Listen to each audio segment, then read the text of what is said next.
Perhaps Northern Ireland, a bit more cloud building because there is a front pushing its way in. Otherwise, though, with the fine weather and the largely sunny skies, temperatures are going to rise quite nicely. A little bit warmer than yesterday for many of us. Most places getting into the mid to high teens Celsius, possibly highs of around 17 or 18 Celsius in the southeast. And then we are going to stick with the fine theme as we go through the end of the day. Still a bit of cloud around here and there, some western coastal parts perhaps a little bit grey here. Otherwise, lots of fine, clear weather to be had as we start the night. Further north and west, though, a bit cloudier across Northern Ireland and much of Scotland because that front in the northwest will have started to push its way in a little bit more. And so we are going to see some persistent and perhaps heavy rain pushing into the far northwest of Scotland later on. That front is then going to gradually make its way southeastwards as we go overnight. So some rain spilling across many parts of Scotland into Northern Ireland and perhaps some parts of the far north and west of England and Wales, seeing a few spots of rain,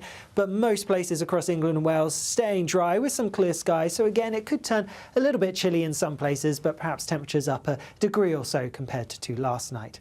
Then as we go through tomorrow, well, a bit of a north-south split across southern areas. Again, a good deal of fine weather on offer, though some places towards the north and west of Wales, again, bit cloudy, a few spots of rain. Across Scotland, Northern Ireland and the far north of England, more rain here. Could be a bit heavy at times, quite showery in nature, but also some blustery winds to watch out for too. Away from this, towards the southeast, temperatures similar to today, so feeling warm in any sunshine. There will be a light breeze in the morning, leading to a warm front.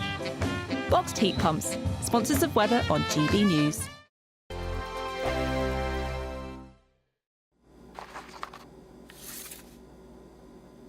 Crash Law 24 sponsors GB News Traffic and Travel Report. The latest GB News travel.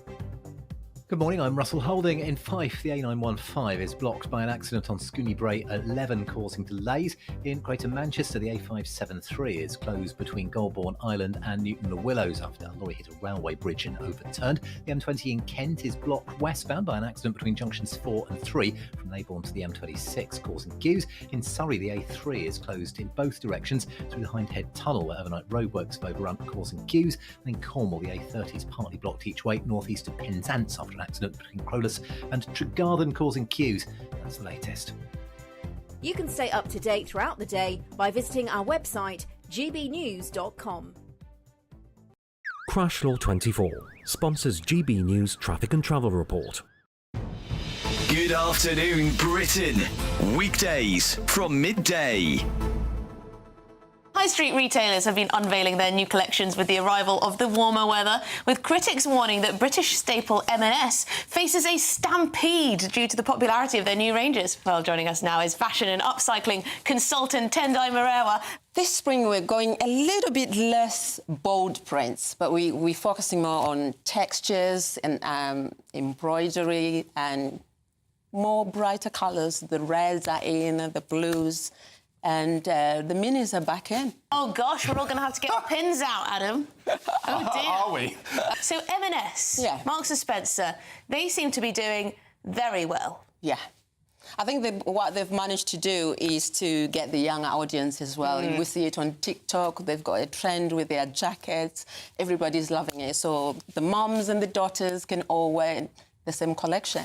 Oh, I've seen so many TikToks, you're absolutely right, of younger women going into M&S, trying on the clothes, showing off their M&S haul, is what they call it, and, just pushing the clothes. They like it. They say, you know, it's cool now. I think that's amazing, because I think, you know, there shouldn't be ageism in shops. We should all go to one shop and come out with whatever we want, and they've managed to do that. And they're bringing out this collection where they've got 10 dresses each month from April to June, and it's affordable to everyone and just perfect for summer. Yeah, and then I suppose quite good quality. Where else on the high street can people go, you know, if they don't want to spend too much money? Reach out to your local charity shop and, you know, support them by just buying whatever they have. Revamp it. Add some buttons, some embroidery. And there you go. What if you're not very good at the old arts and crafts? Like me. That's where the upcycling consultant is. Ah, right. The People's Channel.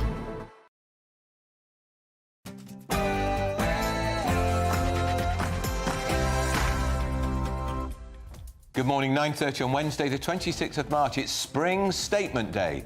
Live across the UK, Britain's Newsroom with Andrew Pearce and Bev Turner. Now, heartbroken Harry, the Duke of Sussex, has quit his AIDS prevention charity 20 years after setting it up in the memory of his mother. It's all a little bit acrimonious. We'll tell you all about it. Reeves rolls the dice. Inflation falls slightly this morning as billions of pounds of cuts are going to be announced in the Spring Statement at 12:30. Economic stability is non-negotiable. I will never play fast and loose with the public finances like the previous Conservative government did. I have returned stability to the UK economy. 1 in every 11 people here in Knowsley receive a personal independence payment. We'll be here all day finding out exactly what will happen to the people of Knowsley if the Chancellor is to cut disability benefits in the Spring Statement. And breaking news this morning, the Prime Minister isn't smashing the gangs, he's smashing the small boat records as 30,000 migrants have crossed over to this country since Labour came to power. And life should mean life. The new Justice for Victims group launches this morning as the family of Sarah Everard, who was murdered by that policeman, Wayne Couzens, joined calls for tougher sentences for violent criminals. And should we deport all foreign criminals? Labour MP Jonathan Brash says that Britain should just ignore the ECHR and kick the thugs out. We're going to be debating that. He's right. And Britons are apparently going wild for Dubai-style chocolate, with some supermarkets now imposing a 2 bar per customer limit, which will upset Bev.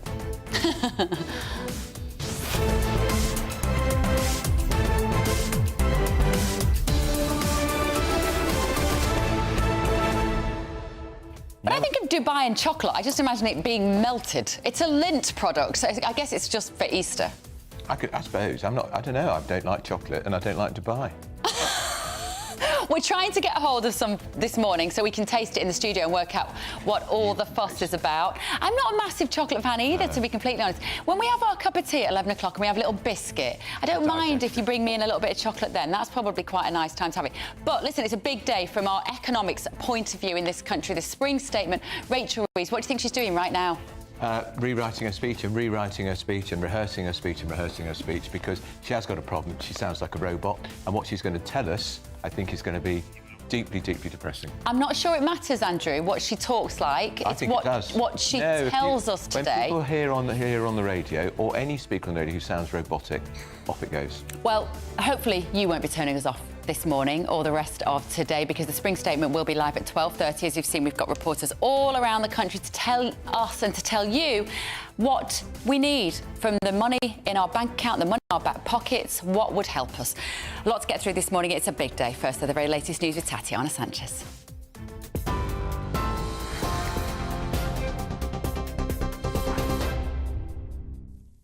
Bev, thank you. The top stories. The Chancellor is set to make further cuts to welfare benefits and government departments in her Spring Statement today. She'll acknowledge she needs to go further and faster to kickstart growth. The government last week unveiled changes to the benefit system aimed at saving £5 billion a year by 2030, an assessment which the OBR has rejected. The fiscal watchdog put the value of the cuts at £3.4 billion, leaving ministers scrambling to find further savings. Chancellor Rachel Reeves will argue the UK has to move quickly in a changing world and will confirm a £2.2 billion increase in defence spending. Well, that's as new figures show UK inflation eased by more than expected last month, delivering a boost to the Chancellor ahead of her Spring Statement. The prices of clothes and shoes fell for the first time in more than 3 years, according to the Office for National Statistics. The rate of consumer prices index inflation fell to 2.8% in February from 3% in January. Most analysts had been expecting CPI inflation to come in at 2.9% for February. The latest figures mean the cost of living is still rising for households across the UK, and inflation remains above the Bank of England's 2% target, but at a much slower rate than in recent years. And a record 30,000 migrants have arrived by small boat in Dover since Labour came to power.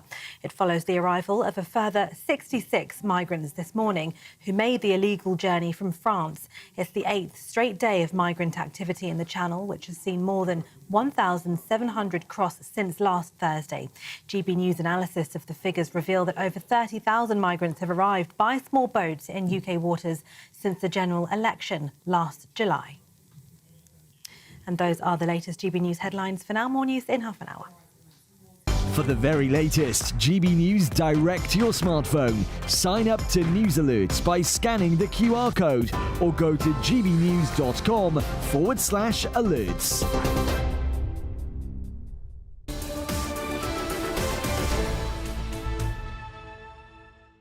Welcome to Britain's Newsroom with Andrew and Bev until midday. It's a spring statement today. It's not a budget. It's a statement. We're not quite sure what the difference is between a statement and a budget. Well, I'll tell you, an annual statement is an update of where the economy is doing, and it's an update on the November budget. OK. So it will not include tax rises. Oh, good. And it will not include spending commitments. However, it might include cuts in spending. Oh, so it's like a bad budget where they just take Whereas the things budget away. is the annual statement where you get spending and taxation proposals and forecasts. But it's going to be grim because her budget, in my view, has depressed the economy. It's caused... I mean, there's a slight drop in inflation today, but growth is nowhere to be seen. It's not even in your view. I mean, that's all empirically it's provable, isn't it? That the budget has not... The economy hasn't grown. The inflation slight dip today, she'll be making a lot of that. She shouldn't make much of it because the target is 2%. Yeah. And it'd gone down to 2% under the Tories. I think part of the fun of this spring statement today is going to be to see how she can make something good out of this bad situation. I nearly used a proverbial metaphor there about polishing something. But she has to somehow defend herself, defend the track record of the last 6 months, and that is going to be very difficult to do. And she's also, the setback for her, the Office of Budget Responsibility, an independent organisation set up by George Osborne back in 2010 when he was Chancellor, has published its own detailed assessment of her what she says is the $5 billion savings she's going to realise. They say her figures are wrong. $5 billion is nothing, though, is it? But it'll only raise $3 billion. So she's going to have to bring forward more savings today. And if you're on incapacity benefit, I'm sorry to tell you, it's going to be frozen. And as we said yesterday, socialism does not account for psychology. No. Because everybody that's got any money who is scared of paying more tax, they are just hot-footing it out of the country right now. They're putting money in all sorts of tax, not tax dodging, but tax-efficient systems. They are. The number of people I've spoken to, elderly people who've saved a bit of money, who are now putting money in trust for the grandchildren because they're frightened of inheritance tax. But I think the strategy of this government has got it all wrong. Look, we know the benefits bill is too high, and instead of being apologetic about it, she said we're cutting it because we want to get people back into work. Yeah. Currently, the benefit system is too attractive for some people who want to get people back into work because of people's mental health. It will help if you've got a job. Should we talk about this story that's on the front pages of all the papers today? Because, as you know, Andrew Pearce, I'm a little bit at a loss as to why this is an interesting story. This is about Prince Harry. So he set up a charity called Centre Bali. It's based in Africa. He set it up with the Crown Prince of Lesotho, the country in Centre Bali. It's to help people suffering from HIV and AIDS. As you know, Africa, that is a huge problem. And Princess Diana, back in the 1980s, early 90s, was an extraordinary figure in helping break the stigma over AIDS and HIV. She went to various hospices and held the hands of people who were dying of AIDS at a time when people thought if you got even too close to someone who had AIDS, you were going to die. You could catch AIDS if you drank out of somebody who got HIV's glass. So it was really important. But what's happened after 20 years, the charity has imploded because the African chairman of the charity, a clever lawyer, has decided that this is a white man's privileged charity. So the chief executive who ran the charity from London quit in December. Now all the trustees have quit too. She's reporting the charity to the Charities Commission. She's going to the High Court. And who is she talking about, Bev, when she says this? My actions are guided by principles of fairness and equitable treatment for all, regardless of social status. Who could that mean? Or financial means? Who could that mean?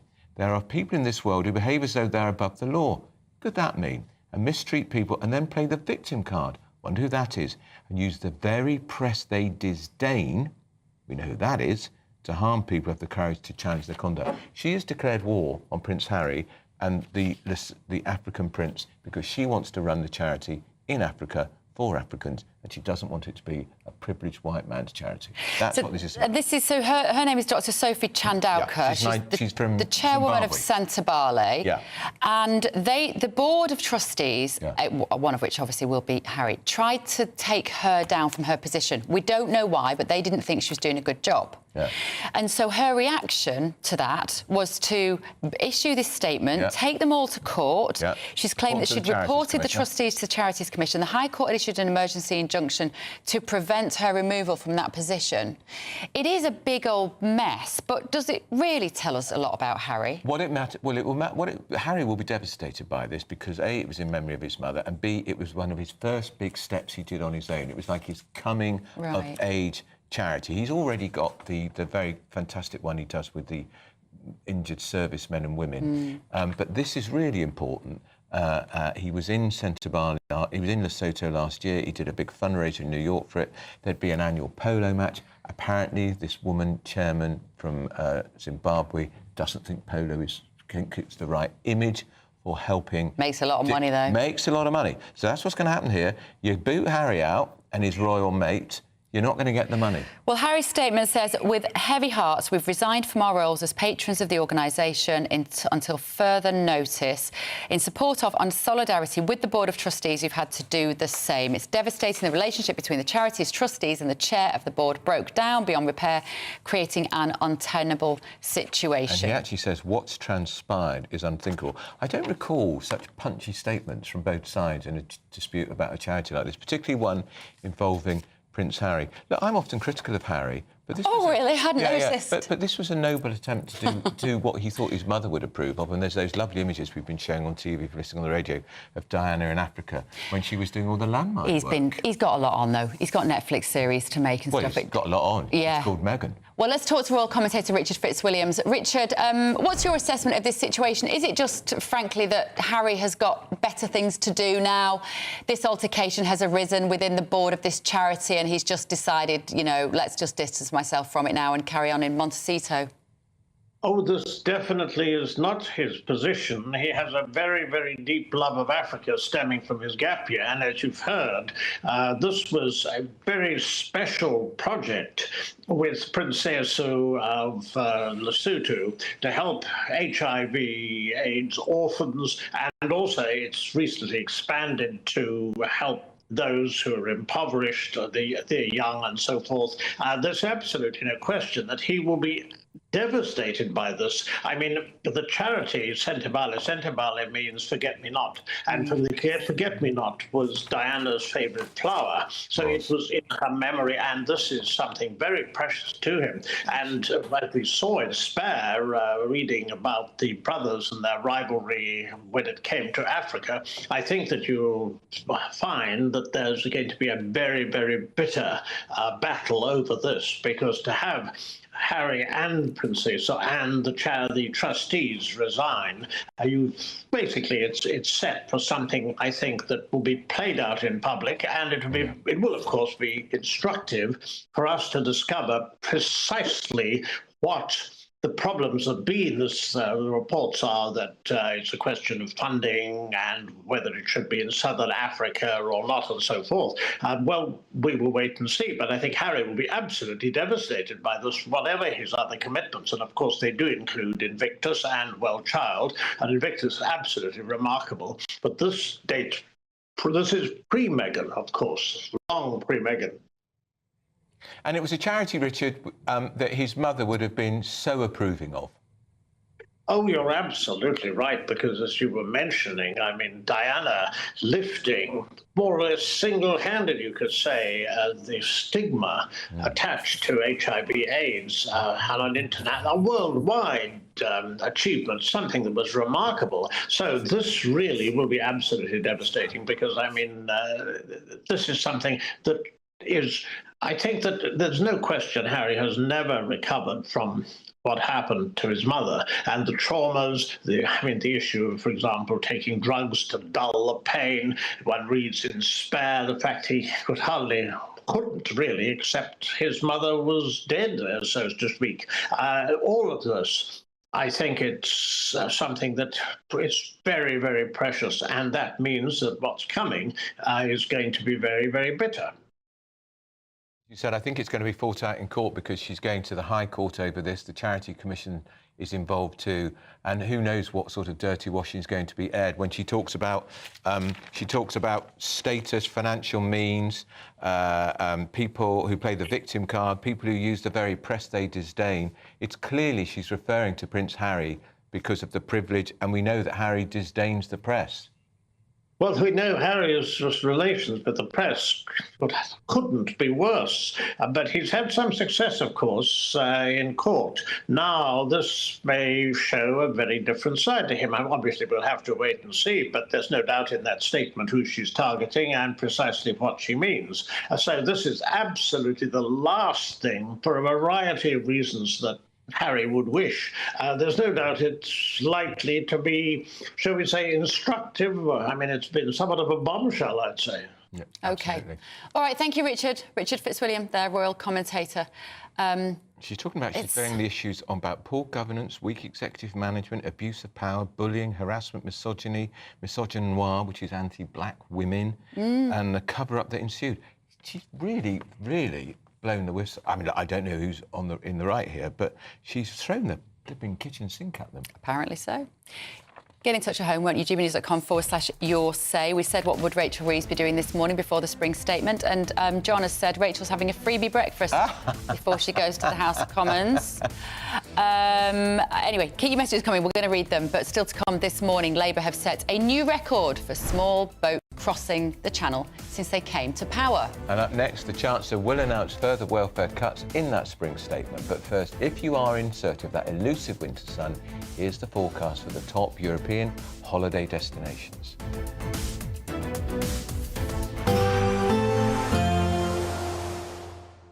I hope it doesn't rain. Don't worry about it. It'll spoil our holiday. Relax, we're totally covered. All Clear Travel Insurance sponsors GB News Travel Destinations forecast. The very unsettled weather across the eastern parts of the Mediterranean will continue for a little while yet, particularly across parts of Greece, Turkey, into Italy as well. There will be some further heavy, thundery rain to come with some more issues as a result. A bit drier further west, though, actually across much of Spain. A dry picture as we go through Thursday, but there is a band of rain out in the Atlantic, and that could spread towards Madeira as we go towards the end of the week. Otherwise, west is best when it comes to the sunshine. All Clear Travel Insurance sponsors GB News Travel Destinations forecast. We're proud to be GB News, the People's Channel. And as you know, we always love to hear your views. Now, there's a new way of getting in touch with us at gbnews.com/your say. By commenting, you can be part of a live conversation and join our GB News community. You can even talk to me, Bev Turner, or any of the members of the GB News family. Good afternoon, Britain. Weekdays from midday. Gynecological health, women's health as a whole, is one of the biggest societal challenges that we face currently. What would you say, Josephine? I've been massively failed over the 12 years that I've been dealing with endometriosis in many, many different ways. I wasn't believed to begin with. I was passed from pillar to post. There was a time where after an endometriosis surgery, I got sepsis. I wasn't believed and I was sent away from the hospital and the next day was taken back in quite a serious state. I think because I was young, but also because endometriosis just isn't taken seriously at all. Is it because women go to the doctor and they say, I'm having really bad pains, and then what does the doctor say sometimes? Do they say, oh, well, everyone gets bad period pains, just have a bit of Nurofen? Is that what sometimes happens, Valentina? Period and pelvic pain is a silent public health pandemic. It affects 9 out of 10 women. And research from the British Medical Journal tells us that we lose 9 to 12 productive days each year to period pain. But we can't really blame medical professionals, we can't blame GPs, we can't blame the NHS, because there isn't research that they can rely on. We have massively underfunded gynecological health as a whole. Currently, we spend only about 2.4% of our entire public health budget for the entirety of women's health. So that 2.4% is measly, and it has to stretch to cover breast cancer, maternity care, menopause, endometriosis. And because women were not allowed to take part in clinical trials up until 1993, we don't really know how most modern medications affect the female physiology versus the male physiology. The People's Channel. If you want your news to be straight talking, this is a nightmare for the Conservatives again. Down to earth, it's not just Nottingham where this is happening, is it? And most importantly, honest. Hard-working, middle-class taxpayers, they'll get the book thrown at them. Then catch me, Martin Daubney, Monday to Friday, 3 till 6 p.m. on GB News, Britain's news channel. I'm Christopher Hope. From pop stars to politicians, I'll interview anybody in a pub who's got a political opinion. Join me every Friday on Spotify, Apple Podcasts, YouTube or gbnews.com, or wherever you get your podcasts. This is GB News, the People's Channel.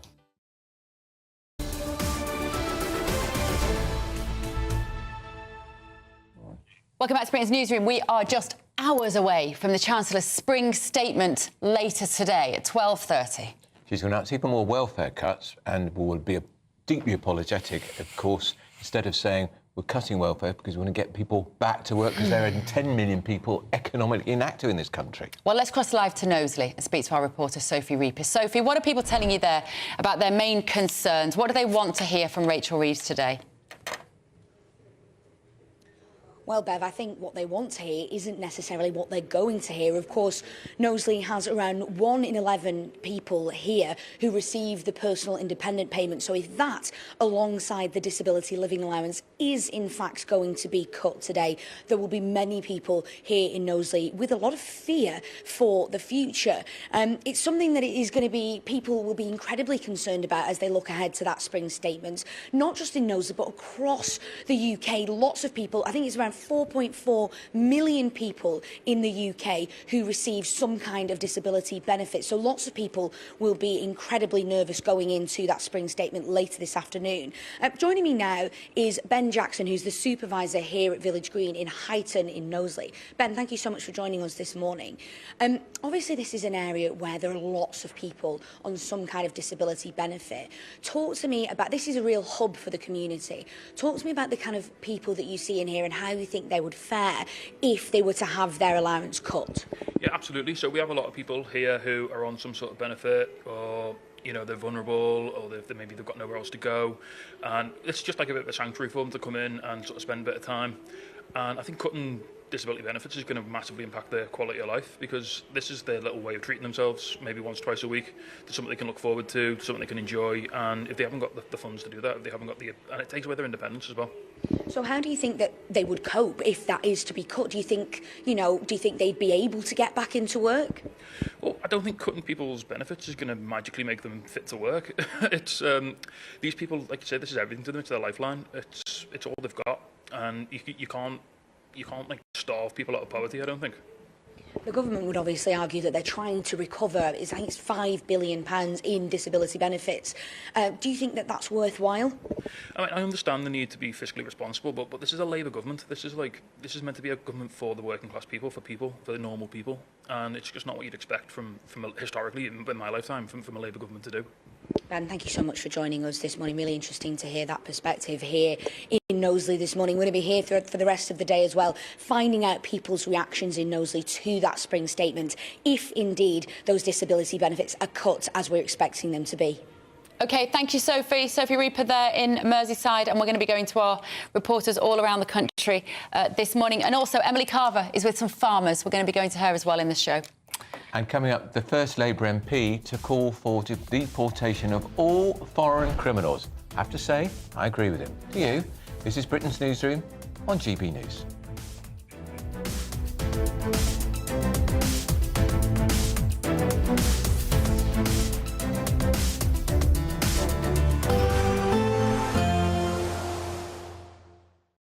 expect a warm front, moving from the kitchen right through to the rest of the house. Boxed Boilers, sponsors of weather on GB News. Morning, here's your latest GB News weather update coming to you from the Met Office. It is a bit of a chilly start out there at the moment and there's even a bit of fog around, but once this all lifts and clears away, we actually have a decent amount of fine weather on offer today. There will be some cloud around, but also plenty of sunshine, plenty of blue skies.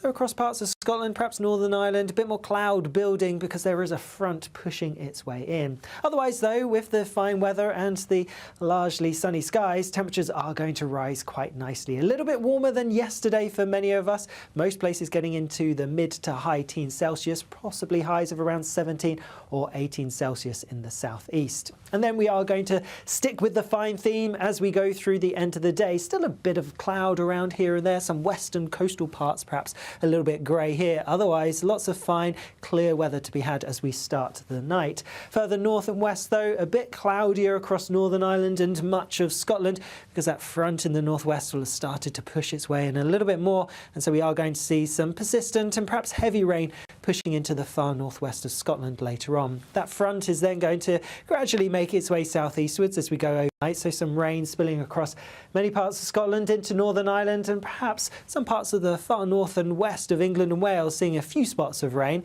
but most places across England and Wales staying dry with some clear skies. So again, it could turn a little bit chilly in some places, but perhaps temperatures up a degree or so compared to last night. Then as we go through tomorrow, well, a bit of a north-south split across southern areas. Again, a good deal of fine weather on offer, though some places towards the north and west of Wales, again, bit cloudy, a few spots of rain. Across Scotland, Northern Ireland and the far north of England, more rain here. Could be a bit heavy at times, quite showery in nature, but also some blustery winds to watch out for too. Away from this, towards the southeast, temperatures similar to today, so feeling warm in any sunshine. A positive outlook through the night will power through to a bright day ahead. Boxed Home Battery Storage, sponsors of weather on GB News.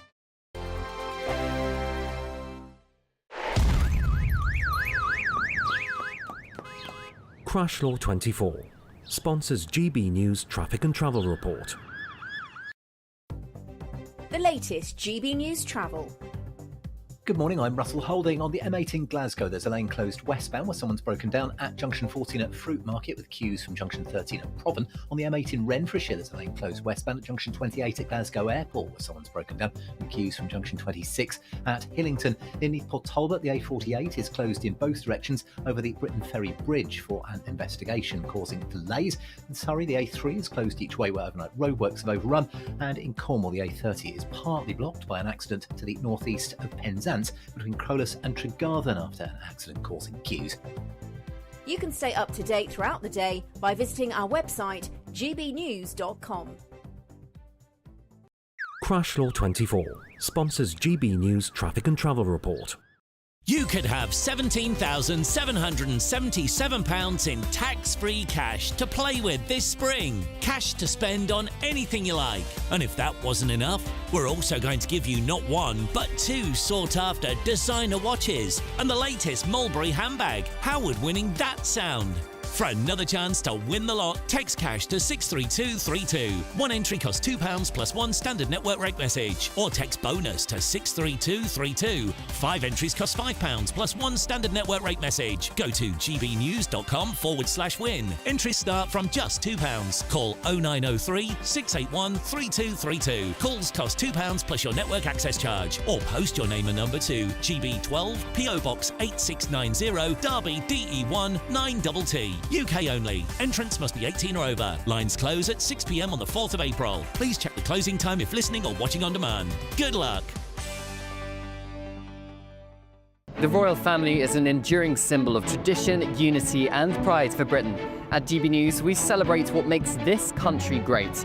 In our new royal newsletter series, you can join me, Cameron Walker, for Inside the Palace, an exclusive look every week that takes you beyond the gates and brings you the very latest from those at the heart of the monarchy. Never miss a royal moment again. Sign up now. Go to gbnews.com/royal newsletter and get the latest straight to your inbox. Good Afternoon Britain isn't just about us. The wonderful thing about this programme is it's about everyone watching. It's an interactive programme. Well, there absolutely is something to see here, and we're going to be talking about it more. Whether it's breaking royal news, please bring us up to date, or indeed a particularly punchy speech in the House of Commons. Very, very curious. We bring it to you live, and then we bring you live reaction as well. That's Good Afternoon Britain, weekdays from midday. Only on GB News, the People's Channel, Britain's news channel.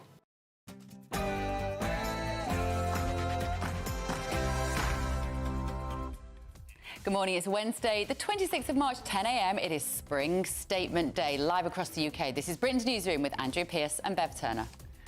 Well, it's heartbroken, Harry. The Duke of Sussex has quit his charity Centre Barley 20 years after setting it up in memory of his mother, Princess Diana. And Reeves is rolling the dice. Inflation has fallen this morning as billions of pounds of cuts are coming in the Spring Statement. What else will be there? Economic stability is non-negotiable. I will never play fast and loose with the public finances like the previous Conservative government did. I have returned stability to the UK economy. And we're going to be live across the country all day dissecting what the Chancellor's Spring Statement means for you and how it will affect cost of living, disability benefits and much more. Yes, I'm back in the beautiful English countryside today in Northumberland at a beautiful farm called Bainbridge Farm to find out how farmers are feeling ahead of the Spring Statement and what might affect them.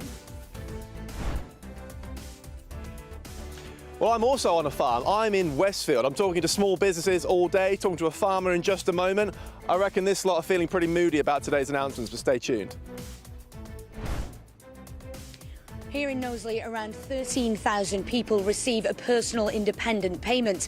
The question here will be, what will happen to them if the Chancellor slashes that benefit in the Spring Statement?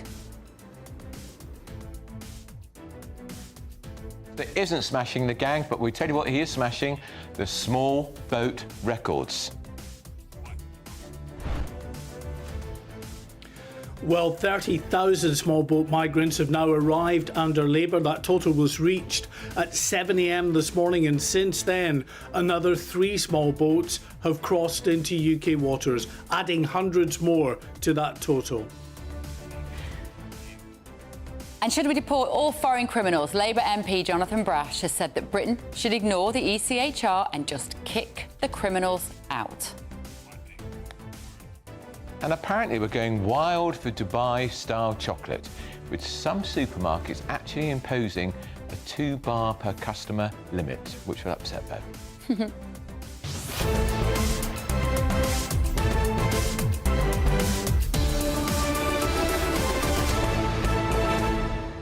And of course, Rachel Reeves will insist it's not a budget, but it is in all but name. There will be no, unless of course she does announce any new taxes, then it is a budget, but it is an update of the financial statement after the budget in November, which was going to create growth and hasn't, as you know. It's created the opposite of growth. The most interesting thing is going to be how she spins this in some sort of positive way. Keep watching, gbnews.com/your say. First though, here's your latest news with Tatiana Sanchez.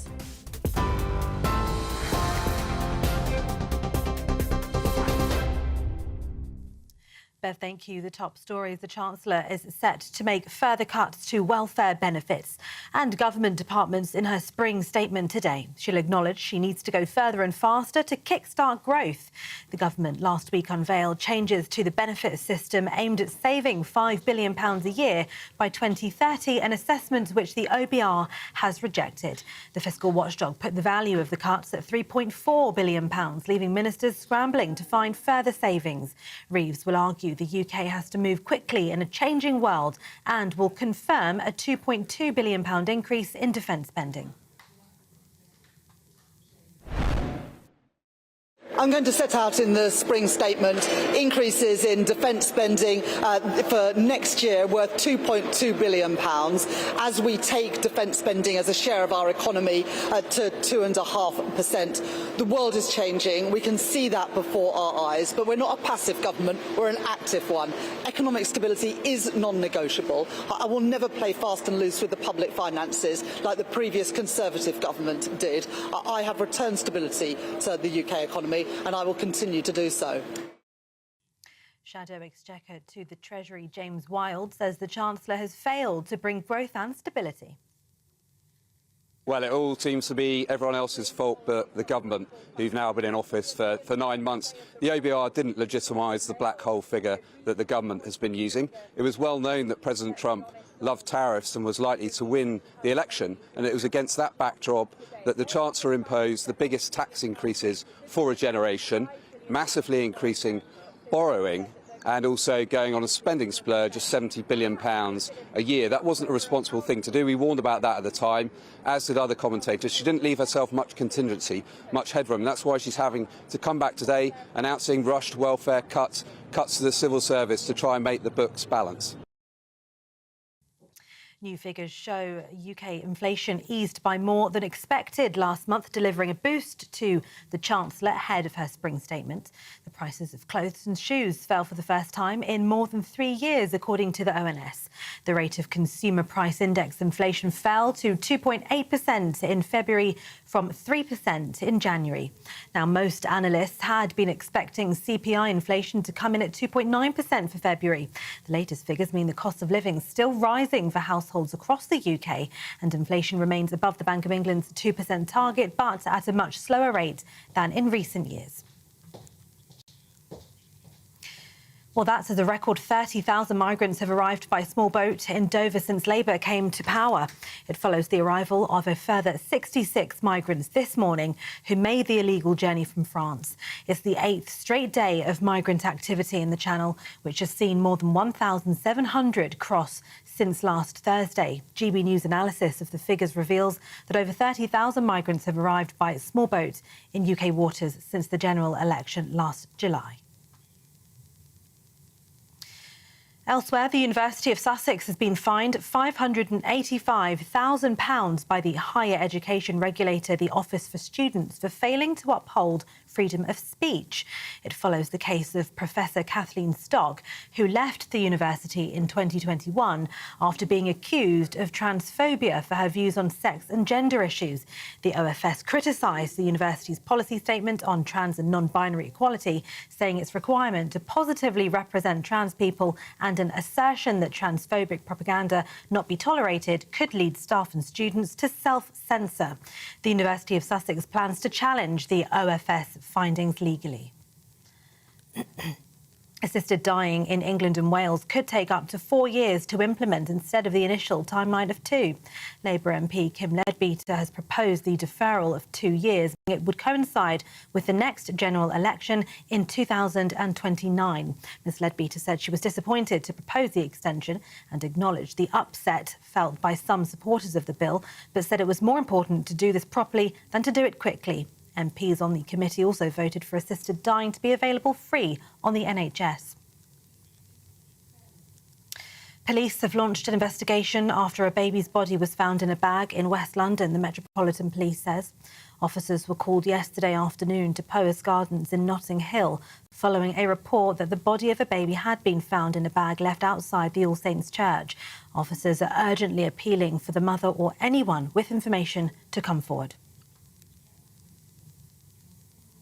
And South Korea is facing snowballing damage from some of its worst ever wildfires that have killed at least 23 people and forced 27,000 to evacuate.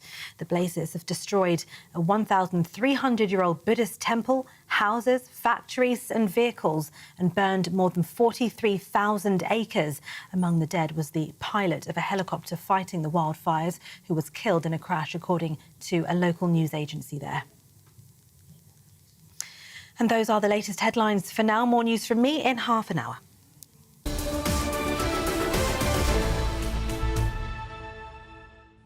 Thank you, Tatiana. Welcome back to Britain's Newsroom, live across the UK on Spring Statement Day at 12:30. So, who better to talk about the Spring Statement and where we are financially, because the Spring Statement is all about reviewing where we are post-budget? The great founder of Money Magpie, Jasmine Birtles. She is the Chancellor that was going to create growth, growth, growth. Yeah. You're the expert. It's not happened. No, it really The hasn't. opposite. The opposite has happened. And as we've been hearing already today, people are leaving. Business people are leaving. People with money are leaving. People who are paying tax money, they're leaving. They've left already. They are leaving this year. I know people who are on, they're not even on 100 grand, because they've sort of gone on way more than that. And they're looking at Cyprus, Spain, Dubai, of course, to leave to. And they're going to take their tax money with them. And that's the problem, because 1% of the country pays 30% of the tax, the really high earners. And when they go, it's for the rest of us to fill the gap. And it's not just the high earners that I worry about. Well, clearly I don't really lie away. We're particularly worrying about the very high earners, let's be honest. But it's the middle earners that will get squashed in the event of the super rich leaving, because they will have to get tax from all of us. Yeah, exactly. That is the problem. And not only that, but not all, but many of these people are creating jobs. They're creating businesses.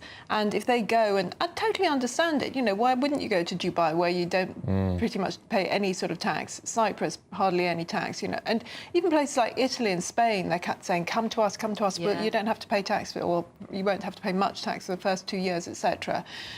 You'll set your business up there. Why wouldn't you? Yeah. And so we have to think in those terms. How can we help the country grow? Not, they're rich, they should just pay through the nose. They're not going to. Who would? And there's even been talk that she's going to fiddle around with ISAs, where people can invest up to £20,000 a year, tax-free, because she doesn't want them doing that, because she wants them spending the money. Well, that's true. There's also that she's wanting them to put money into stocks and shares ISAs. And I have to say, this is one area where I agree, possibly the only area, actually, where I agree with Rachel Reeves, that we need to encourage people to put money into stocks and shares ISAs, or IF ISAs, in innovative, it's hard to say, innovative finance ISAs, which do much better than cash ISAs. But the majority of investors, ISA holders, put their money in cash because they don't understand the stock market. So I totally understand, this is why we need to enable people to put money into cash ISAs, even though I personally have never done it. I've never opened a cash ISA. I've always put my money in stocks and shares or IF ISAs. But I do understand that a lot of people don't know about stocks and shares. They're afraid. They don't know where to start. That's why, on my website, Money Magpie, we do lots about this. But still, you've got the whole country that doesn't really know how to do it.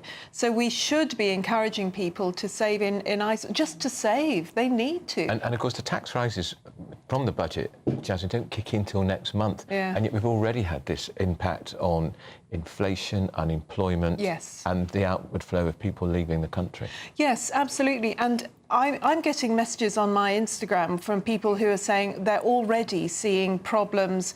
I mean, the council tax rising by huge amounts, really. Gas and electricity rising by huge amounts. Water bills. People are very worried. People who are just about managing now are genuinely thinking they're not going to manage next month going forward. So it's this sort of great sword of Damocles that's over our heads at the moment. This inflation falling to 2.8% today. How much credit do you think Rachel Reeves can take for that? Well, I don't honestly think she can take a lot, other than the fact that if people don't have the money to spend, if they are being fleeced, then they won't spend, and that in itself should bring down inflation. So if we are poorer and poorer, we're not going to spend money. And so that will bring down inflation for a bad reason, if you like. So in that sense, you could say that, it's her fault.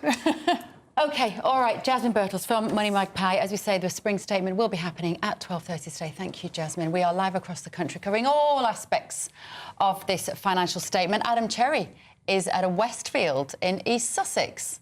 And Emily Carver is joined by some farmers in Northumberland. Emily, you first.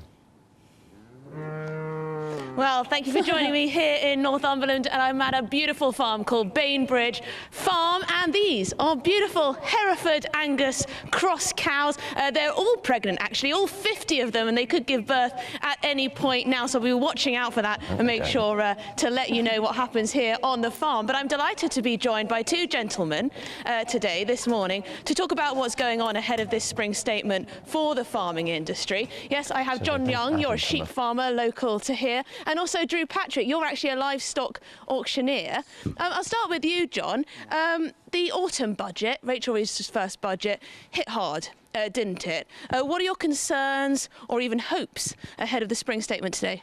I hope that they've actually got some good news for farmers, because at the minute everything that they've decided to do over the last 6 months since the autumn budget, reducing payments that we'd all signed up for and were expecting to have for at least the next 2 years, they cut them, and that's money that's come out of our financial budget for the future. Yeah, just financially, it's extremely tough, isn't it? Drew, what are your thoughts as a livestock auctioneer?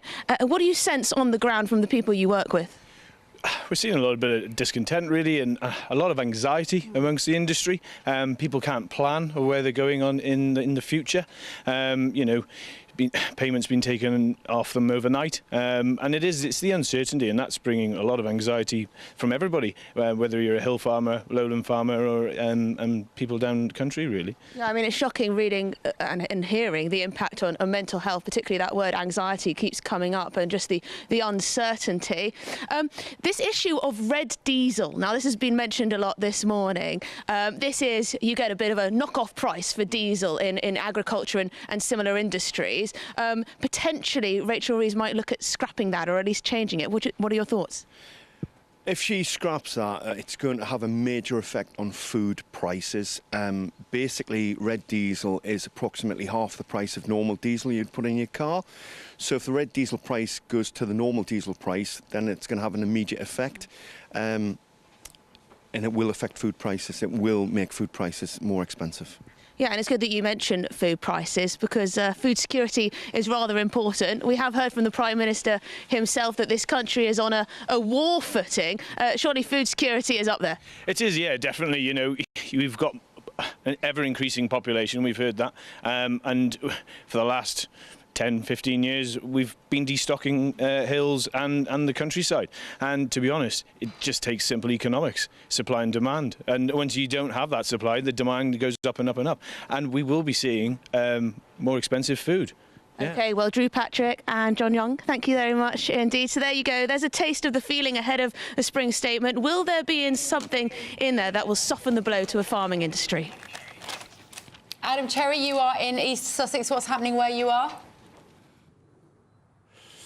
Good morning, guys. Yes, welcome to Churchill Farm here in East Sussex. We're about to perform a little bit of a stunt here. This is Lloyd, and Lloyd is releasing the cows for the first time since November. Is that right, Lloyd? Since November. They're experiencing freedom. Spring has sprung. Here they go. Lloyd's going to come and chat to us as well, whilst he makes sure that no one misbehaves here. So, Lloyd, tell us a little bit about this farm, and also the struggles you've been facing since that budget last autumn. Well, it's just a constant background stress of wondering what's going to happen to the farm. I mean, grandmother's 88, she's done this her whole life. This is a family farm, of course. Yeah, it's a family farm. It's just what are we going to do with it? What's going to happen to it? What's going to happen to us? What's going to happen to the animals?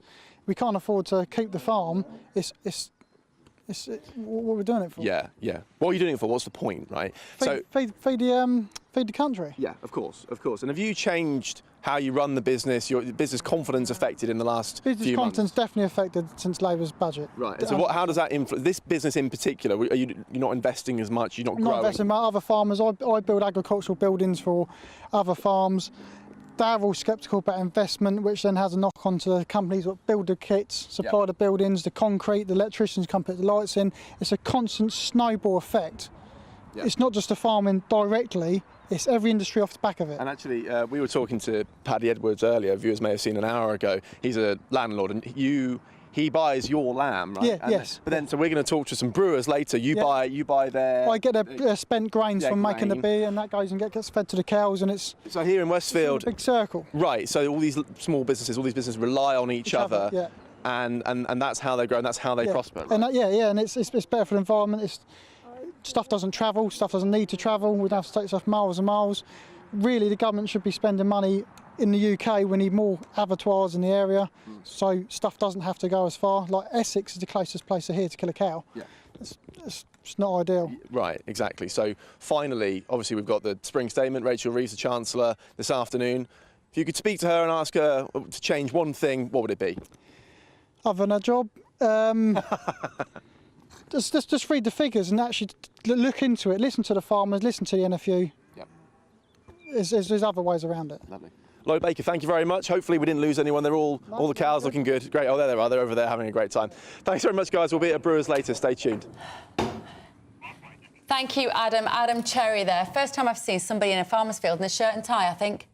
Anyway, smashing the gangs or smashing records. Breaking news this morning. GB News can reveal exclusively that more than 30,000 small boat migrants have arrived in the UK since Labour came to power last summer. It follows the arrival of 66 migrants into Dover Harbour overnight. Let's talk to our very fine Home and Security Editor, Mark White, who's in Dover.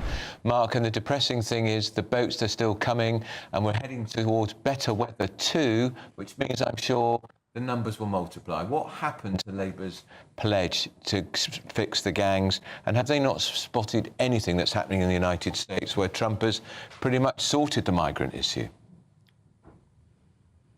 Well, yes, indeed. I got spared a trip to Dover today. I think once a week is enough, I think, for my constitution. But yes, after the 66 that arrived at 7 this morning, that took us over 30,000 since Labour came to power. But since then, you know, they're like London buses. You don't just get one, you get 3 at a time. In fact, 4 now, because another 2 small boats have made it to UK waters. They're in the process of being picked up by Border Force and taken to Dover Harbour. A 4th small boat is out there in the Channel now in French waters, speeding towards UK waters. Now, if those remaining boats, 2 of them we know, have made it, if that 4th one makes it, that's going to be about another 250 migrants to that total of 30,000. And this is important. I know it's spring, statement day and people are focused on other things, but the asylum accommodation bill alone is more than £6 billion a year and growing. If you take that 30,000 who've crossed since Labour came to power, now for a time at least, they will all be housed in hotel stock. That's £145 a night. We're talking £4.5 million a night for as long as it takes before they can be moved on to other accommodation. Even just those arriving today, 250 odd, that's £36,000 a night in added hotel costs there. And that doesn't even begin to address the wider costs of looking after these migrants in the community. So it's a real issue, and you're right to look at what Donald Trump is doing over the other side of the channel there, taking that very no-nonsense approach in closing down the border there. And it's clear from the reports we're getting back from the US that it's having a very significant impact on the numbers now crossing that border, down about 85-90%. But all the while, it's going in the opposite direction here because we're seeing not the number of migrants crossing the channel slowing down, but speeding up and hitting record numbers. We're already at 6,200 odd for the year so far, up 40% on the same point last year. OK, thank you, Mark White there. And I know those numbers are shocking, but and the amount we spend housing and accommodating people who come over via that route is outrageous and inexcusable. But I still think legal migration, the huge, vast numbers every year that is changing our high streets and our culture quite rapidly, that is what I think most people are worried about. But I think when they see that image of we look weak and impotent, and we see hundreds of young men. They're all young men, aren't they? I know. In their 30s, economic migrants taking the mick. Compared to what Trump is doing in America. Now, still to come, a huge victory for free speech as the University of Sussex are hit with a massive fine for failing to uphold free speech. This, ladies and gentlemen, is a good news story. Really. And up next also, families of victims of serious crime are coming together under a new group to call for tougher sentences. They want life to mean life. Who doesn't? I tell you who doesn't? The judges. You're with Britain's Newsroom on GB News.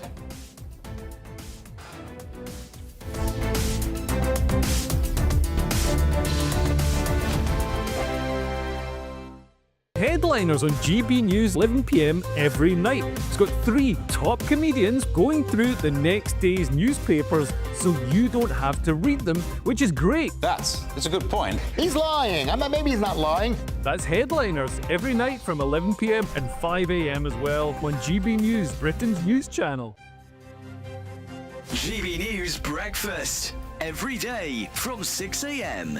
Now, parents across the country who had suffered a miscarriage will now be granted the right to bereavement leave. It's hard to believe that wasn't part of the law before, but it's now part of Labour's reforms on workers' rights. Well, the change will benefit those who lose a pregnancy before 24 weeks. Well, it's a victory for Keely Langthorne. She's the woman who's led the campaign for the law to be changed. And finally, it has. And Keely is with us now. She's the founder of George's Law and a partner, she's a lawyer as well, at RWK Goodman. And she herself has suffered 3 miscarriages. Keely joins us now. And Keely, it is so good to see you. Victory at last. Victory at last. We've come a long way here, Lee. Yeah. And we've spoken over the years so many times, haven't we? You've been campaigning for years for this under George's Law. Yeah. And it happened on George's birthday this week. It did. So, yeah, it all started back in 22, shortly after I lost George.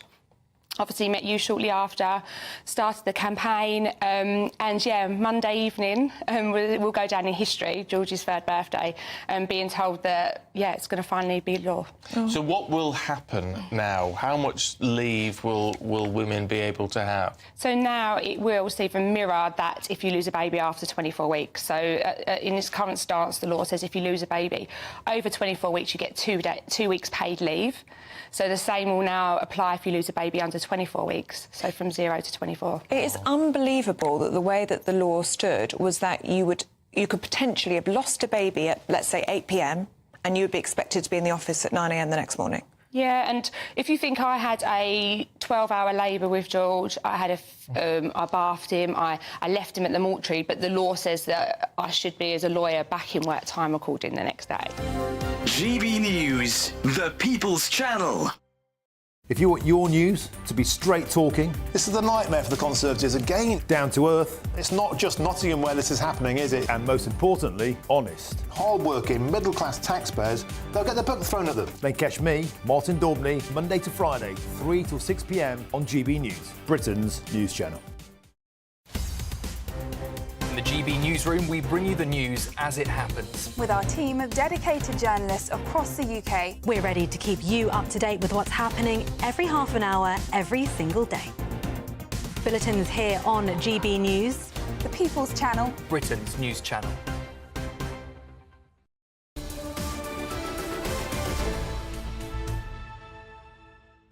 It's 10:27, Britain's News with Andrew Pearson and Beth Turner. The panel are here, Statler and Waldorf. Do you know who they are? Stephen Pound and Mike Parry, if you're listening on the radio. You may not know who Statler and Waldorf are. Oh, I think they do. Muppets. Yes. They were the angry men in the Muppets. Now, are you angry about the spring statement? I'm very angry Parry? because what I want all the opposition parties in this country to hold the Chancellor, Rachel Reeves, to account this afternoon. She's going to get up and she's going to try and justify the budget which she announced in autumn, which is currently wrecking our country. Yeah. We see it day by day. Yeah. And on April the 1st, 40 billion quid's worth of extra taxes are going to be landed on business, and it's coming through now in every possible way. For instance, I have a Morrison's near me, OK, and they have a little cafe in this Morrison's, and old people go there and have a cup of tea while they're shopping and all that. They're closing all the cafes. You know why? They cannot afford to employ the people under the new national insurance charges to do that job anymore. People are being laid off all over the place. 400 jobs they've announced. 385 jobs. Yeah, You're absolutely right. I deal in a bit of property. I don't deal in commercial property. Some of my friends do. They cannot rent out empty shops anymore because a small empty shop now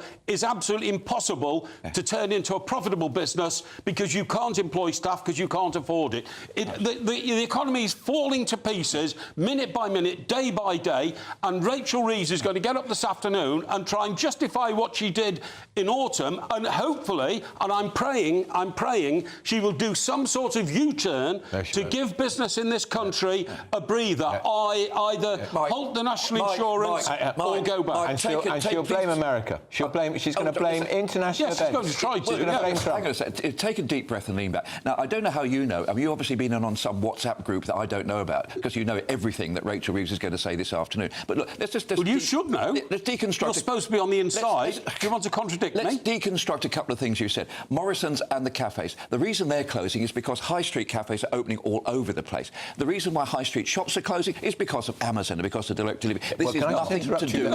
Hang on, can I just interrupt you on that? Yeah. If Amazon are putting shops out of business, why are we reading that this government is about to abandon the tax on the tech giants like Amazon and Google to try and curry favour with Donald Trump? That will be another nail in the coffin of the high street. Andrew, one of the key things that we're doing... Stephen, we'll answer that point. Nobody knows. That's not true. It's been widely trailed. £900 million. Sorry, Andrew, what does widely trailed mean? It's been floated by somebody's running up the flagpole to see if anybody salutes. Well, you watch them. I tell you what we're doing in connection with Amazon. We're actually introducing an end to this temporary jobs business, you know, this hire and rehire, as well as zero-hour contracts. That is going to impact on Amazon. A lot of small companies like zero-hour contracts, Mike. Of course they do. And it suits a lot of people who work for small companies because they don't want to work. Sorry, Andrew, when you get people who get a phone call at 8 o'clock in the morning, say you're not needed today, stay at home, you're not going to earn any money. And when you get a phone call at 8 o'clock in the morning saying, do you want to come in today? That's right. That's a zero-hour contract, and that's the principle upon which you have not come up yet, Stephen, with a single credible fact to contradict what I've said. OK, I'm happy to do it. Cafes are not opening on the high street. I've never seen a cafe opening on the high street. Well, they're all horrible. Starbucks. What are you talking about? Gales are Starbucks. opening new shops every week. You know, Gales is a completely different operation to the man who's running it. Mike, it's always different. It is always different. It's always different. How do you know that Morrison's are closing those cafes because of Morrison's in Brentford High Street? I went down there and I spoke to them on Saturday because my boy's got a flat 2 doors down from it. And he said, why can't I get a cup of coffee in there? And they said, because look over the road, there's 3 coffee shops that have opened there. Yeah, and that's what the management have told them. Let's have your version of why Rachel Reeves is doing a marvellous job as the first woman Chancellor of the Exchequer. Don't look at politicians. Look at the people who've actually got some skin in the game. Look at the economists. Look at the FTSE 500. Up again today, 86.5 this morning, up. Look at the pound against the dollar, up. Under Liz Truss, the pound and the dollar on parity. Now it's up to 129. Look at the millionaires who are leaving the country. Name one. There's every hundreds 5 leaving. minutes. Every 5 minutes, a millionaire leaves the country. I'm sorry, if every millionaire was leaving the country in 5 minutes, the City of London, the Boltons and South Kensington it would be like that. And let me tell you something else. A guy called Andy Higginson, chairman of the British Rail Consortium, says every retailer in this country is planning jobs cuts because of the onerous taxes Rachel Reeves has dumped on business. It is a catastrophe for the commercial sector in this country. Catastrophe, I'm telling you. Let me just say, Jeremy Hunt actually cost the country £20 billion by reducing NI. Do you remember from 12 to 8? Did it revitalise the economy? Did it make a huge difference? No, it didn't. National insurance is a peripheral charge. If you actually look at the real... It's like this stuff about the fish and chip shops today. People are saying that it's because of the cost of electricity and gas. It is. It's not. It's because of the cost of potatoes and fish. No, it's not. It is. No, it's not. A pint's going above a fiver. Oh. Council tax is going up by a minimum of 4.99% for most households. Absolutely, I've had my bill already. Some will be 10%. And your mate Miliband said he was going to cut our fuel bills by £300 a year. They're going up every year. Listen, every borough in London spends 70% at least on adult and child social care. That's why council tax is going up. 70% of every penny that we have in my borough... And a lot of the rest of it on pensions for the pen pushers who work at the town hall as well. They don't work at the town hall, they work from home. Exactly. What about the civil servants? There's 100,000 more now than there were before COVID, and yet this, Iron Chancellor says, I'm going to get rid of 10,000 civil servants. Please get rid of 100,000. And by the way, their productivity is 8.5% less than it was before COVID. These are facts, Stephen. You take my breath away sometimes. These are facts. We're actually doing this. The unions and Mike Parry are at one on this, saying we should actually beef up and build up the civil service jobs. Mike Parry and the left-wing trade unions are in the same shop on this one. You'll never find me in the same shop as them. Gentlemen, if you weren't looking forward to the spring statement, you might be now after that. Yes, very lively, They will be back in the next hour. There's also a story I want to talk about, these Amazon Fresh stores, which is a fascinating change on our high street, because they're not taking off. I think it's good news. Good. Don't use them. Here are your headlines with Tatiana Sanchez. Sorry we're late, Tatiana. Sorry.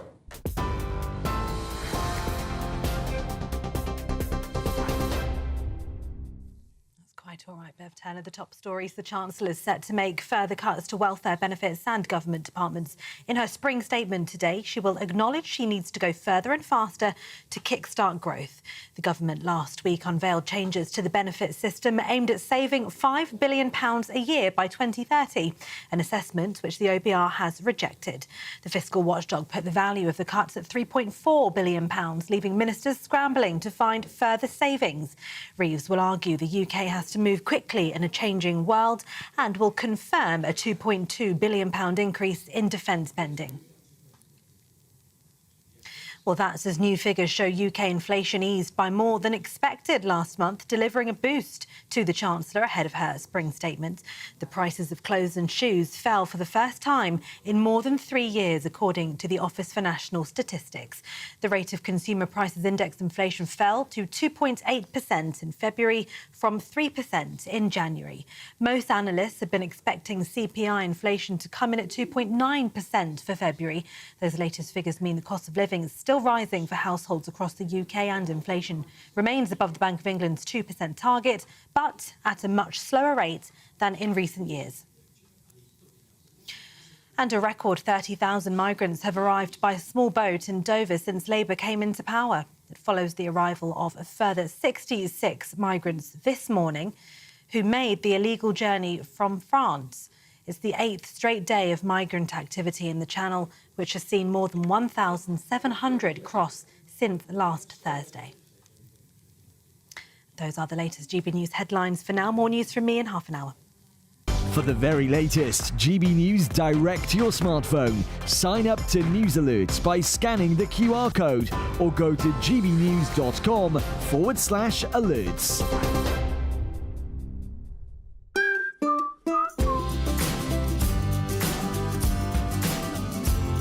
Done. My Claim Group sponsors the GB News Finance Report.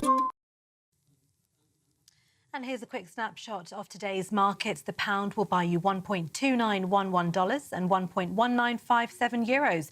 The price of gold is £2,340 and 73 pence per ounce. And the FTSE 100 is at 8,659 points. Done. My Claim Group sponsors the GB News Finance Report.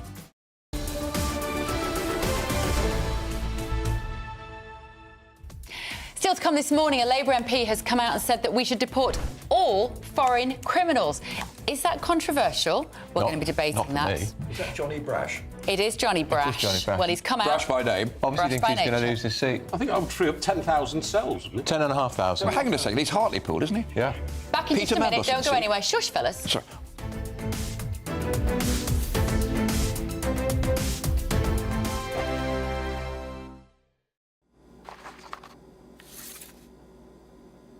Crash Law 24 sponsors GB News Traffic and Travel Report. The latest GB News Travel. Good morning, I'm Russell Holding. On the M8 in Glasgow, 2 out of 5 lanes closed westbound, where someone's broken down at junction 14 at Fruit Market, causing delays. The M1 in West Yorkshire is closed southbound from junction 39 at Wakefield to 38 at Huddersfield after an accident causing queues in Port Talbot. The A48 is closed eastbound over the Britain Ferry Bridge for an investigation. It's closed off junction 42 of the M4. East of Swansea, now on the M20 in Kent, there's a lane closed westbound between junctions 4 and 3 towards the M26 after an accident, and in Surrey, the A3 is closed each way through Hindhead Tunnel where overnight roadworks have overrun. You can stay up to date throughout the day by visiting our website, gbnews.com. Crash Law 24 sponsors GB News Traffic and Travel Report. It's Patrick Christie's Tonight, and here we do things differently. It's explaining the absolute madness of this, doesn't it? It's explosive. I mean, this is very good. It's lively. 850. Your government sat there, Sean, and it did nothing. It's controversial. And the Middle East has been in turmoil since before I was born. It's everything you need to kickstart your evening. Everyone's had their Weetabix tonight. I love to see it. That's Patrick Christie's Tonight, weeknights from 9 p.m. Only on GB News, the People's Channel, Britain's news channel. Hi, I'm Michelle Dewberry, and my show is your opportunity to cut through all the noise and dive in headfirst to some robust debates. Ideas clash. Situation, isn't it? No, because the failure is you're deliberately avoiding my point. Nothing's held back, And if you think this is the end of it, wait for more. and we do not shy away from the difficult stuff. Sometimes I want to shake people and say, if only you understood. So join me on Jubes and Co weeknights at 6 p.m. only on GB News, Britain's news channel. The royal family is an enduring symbol of tradition, unity and pride for Britain. At GB News, we celebrate what makes this country great. In our new royal newsletter series, you can join me, Cameron Walker, for Inside the Palace, an exclusive look every week that takes you beyond the gates and brings you the very latest from those at the heart of the monarchy. Never miss a royal moment again. Sign up now. Go to gbnews.com/royal newsletter and get the latest straight to your inbox.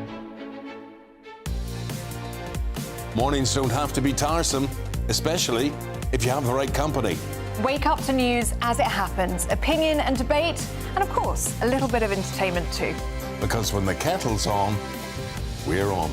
That's Breakfast on GB News, a show worth waking up for. Every morning from 6 a.m. Only on the People's Channel, Britain's news channel. We'll spread the news, you spread the word.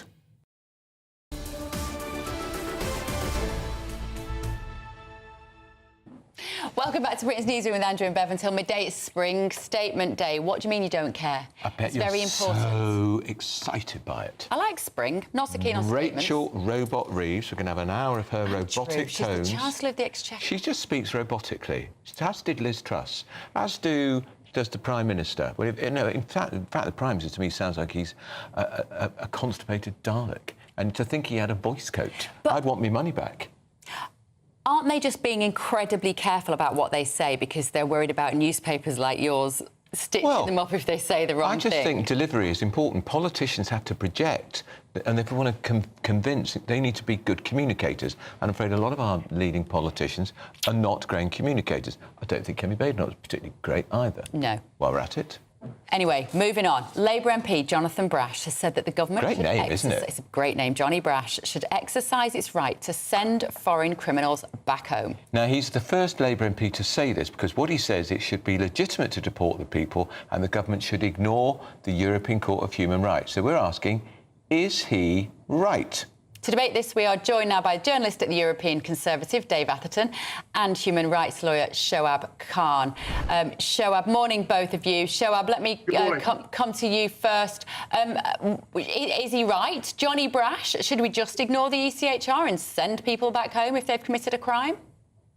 No, I don't think he is. I don't think either of those premises is correct. Firstly, ignoring the ECHR or the law for a second, that's basically a blanket policy. I don't agree with blanket policies ever. We need to look at individual cases in every sort of situation. I think that's what lazy governments do. That's what lazy thinkers think about. No one must do this ever. Everyone must always do this. That's something I just don't agree with. What do you mean all prisoners must be deported? That's just like having one prison sentence for all people. Anyone who commits a crime goes to prison for 3 years. That's such a stupid thing to say. And that's exactly what we're doing here. Why is it stupid? Hang on, Shoaib. Why is it stupid to say somebody who comes to this country and breaks the law, they've broken the law of the land, so send them back to their own country where they can break that law if they want to. But why should we put them up at a cost of £50,000 a year in our jail when they've abused our hospitality in such a way? Because there's all sorts of reasons that they might have a British spouse, they might have British children. Now, before you say, well, they should have thought of that, but we're not talking about them, we're talking about the children.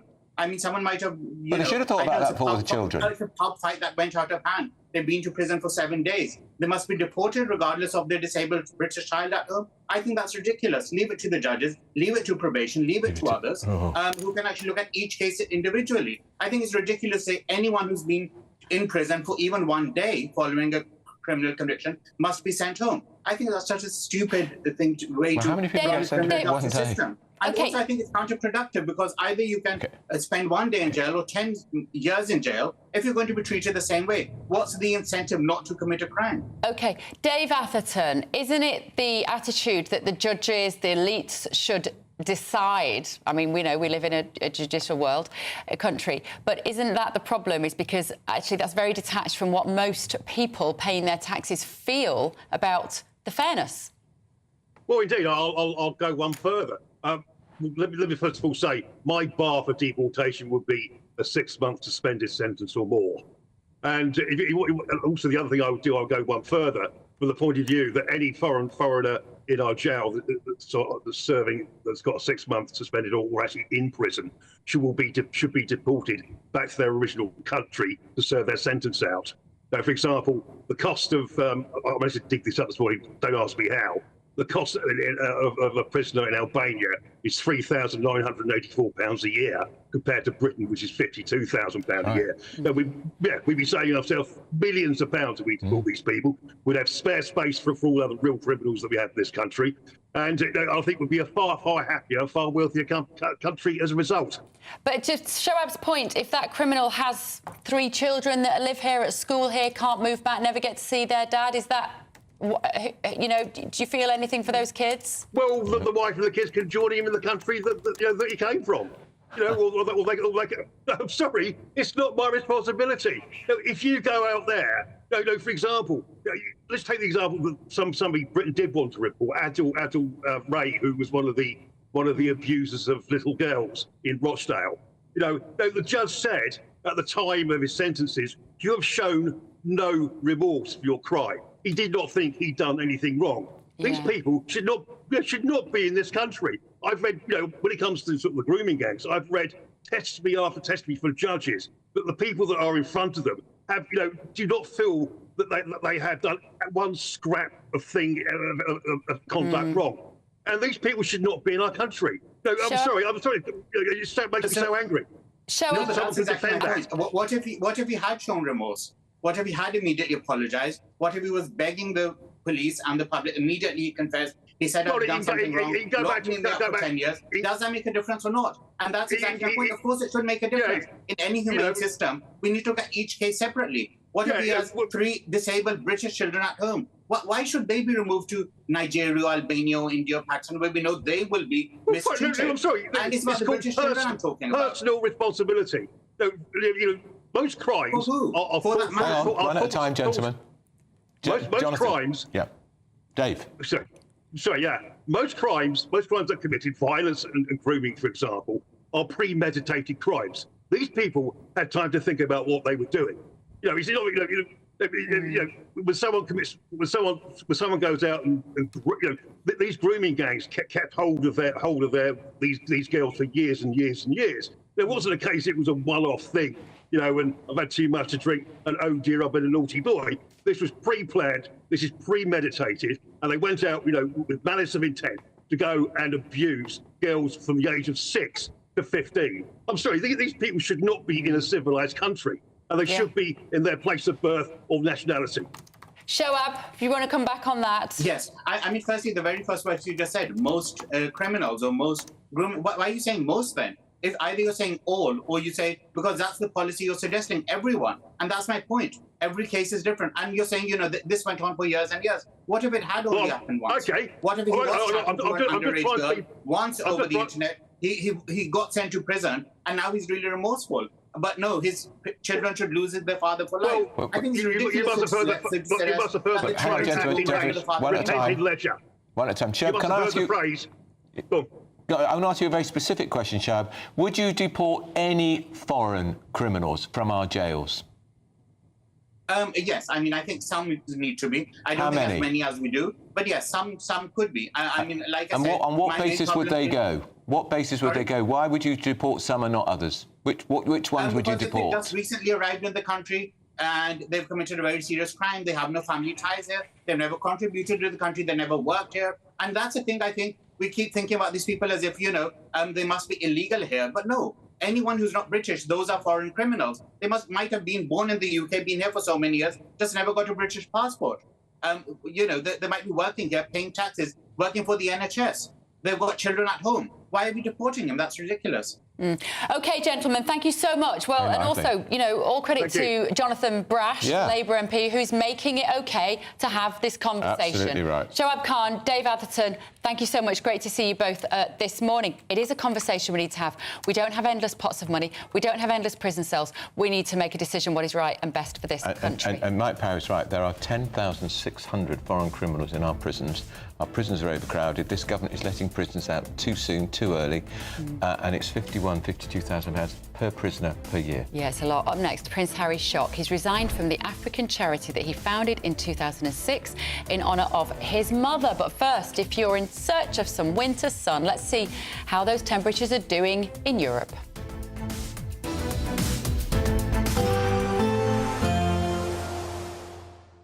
I forecast a perfect holiday in the sun.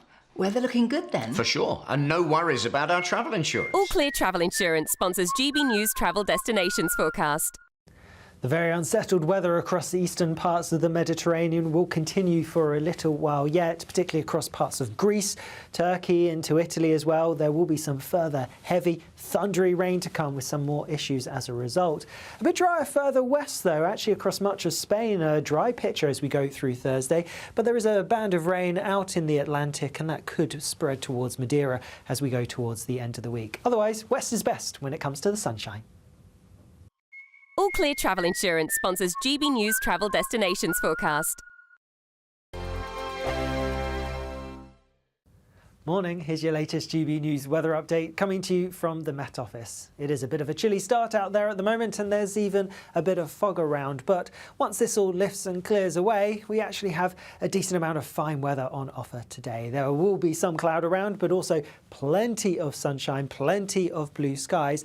Across parts of Scotland, perhaps Northern Ireland, a bit more cloud building because there is a front pushing its way in. Otherwise, though, with the fine weather and the largely sunny skies, temperatures are going to rise quite nicely. A little bit warmer than yesterday for many of us. Most places getting into the mid to high teens Celsius, possibly highs of around 17 or 18 Celsius in the southeast. And then we are going to stick with the fine theme as we go through the end of the day. Still a bit of cloud around here and there, some western coastal parts perhaps a little bit grey here. Otherwise, lots of fine, clear weather to be had as we start the night. Further north and west, though, a bit cloudier across Northern Ireland and much of Scotland because that front in the northwest will have started to push its way in a little bit more. And so we are going to see some persistent and perhaps heavy rain pushing into the far northwest of Scotland later on. That front is then going to gradually make its way southeastwards as we go overnight. So some rain spilling across many parts of Scotland into Northern Ireland and perhaps some parts of the far north and west of England and Wales seeing a few spots of rain, but most places across England and Wales staying dry with some clear skies. So again, it could turn a little bit chilly in some places, but perhaps temperatures up a degree or so compared to last night. Then as we go through tomorrow, well, a bit of a north-south split across southern areas. Again, a good deal of fine weather on offer, though some places towards the north and west of Wales, again, bit cloudy, a few spots of rain. Across Scotland, Northern Ireland and the far north of England, more rain here. Could be a bit heavy at times, quite showery in nature, but also some blustery winds to watch out for too. Away from this, towards the southeast, temperatures similar to today, so feeling warm in any sunshine. I'm Christopher Hope. From pop stars to politicians, I'll interview anybody in a pub who's got a political opinion. Join me every Friday on Spotify, Apple Podcasts, YouTube or gbnews.com, or wherever you get your podcasts. This is GB News, the People's Channel. We're proud to be GB News, the People's Channel. And as you know, we always love to hear your views. Now, there's a new way of getting in touch with us at gbnews.com/yoursay. By commenting, you can be part of a live conversation and join our GB News community. You can even talk to me, Bev Turner, or any of the members of the GB News family. If you want your news to be straight talking... This is a nightmare for the Conservatives again. Down to earth. It's not just Nottingham where this is happening, is it? And most importantly, honest. Hard-working, middle-class taxpayers, they'll get their book thrown at them. Then catch me, Martin Daubney, Monday to Friday, 3 till 6 p.m. on GB News, Britain's news channel.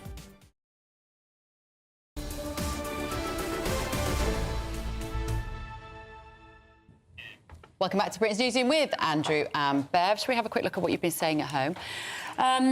Tim, morning Tim, has said on gbnews.com/your say, I'm sorry, but what gets me is when people come over here and start then arguing about what is right and what is wrong. Hang on, if you don't like it here, then please don't come over to this country. Angela has said, I'm going for a walk before the doom and gloom begins, which, I think she means a spring statement. We're looking forward to this spring statement, aren't we? Yeah. Angela, I hope you've kept us on the radio when you've gone for a walk on your phone. What else have you been saying? Here we go. Sorry. Let me just... Well, how long should be on her feet? Probably 45 minutes? Oh, really? That long? Yeah. She's... and then there'll be a response from Mel Stride, the Shadow Chancellor. The Lib Dems will speak too. And, of course, then, this afternoon, unusually, she's doing a press conference, the Chancellor. Oh, is she? Quite unusual. Taking questions? Yeah. Because I think she's so on the defensive. That's and bold. I think she'll hope that what is said in the press conference may actually then lead the bulletins at 6 o'clock tonight.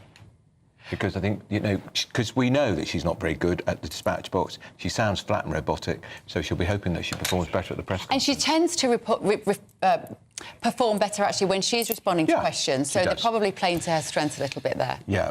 So, and coming up, the Chancellor, we're talking about the Chancellor should be putting the final touches to that spring statement speech. We'll have all the latest. This is Britain's Newsroom on GB News, the People's Channel. We've got, coming up, the weather.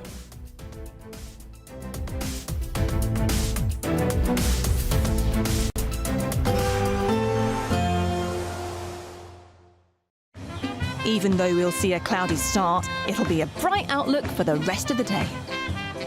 Boxed Solar, sponsors of weather on GB News. Here's your latest GB News weather update coming to you from the Met Office. It is a bit of a chilly start out there at the moment, and there's even a bit of fog around. But once this all lifts and clears away, we actually have a decent amount of fine weather on offer today. There will be some cloud around, but also plenty of sunshine, plenty of blue skies.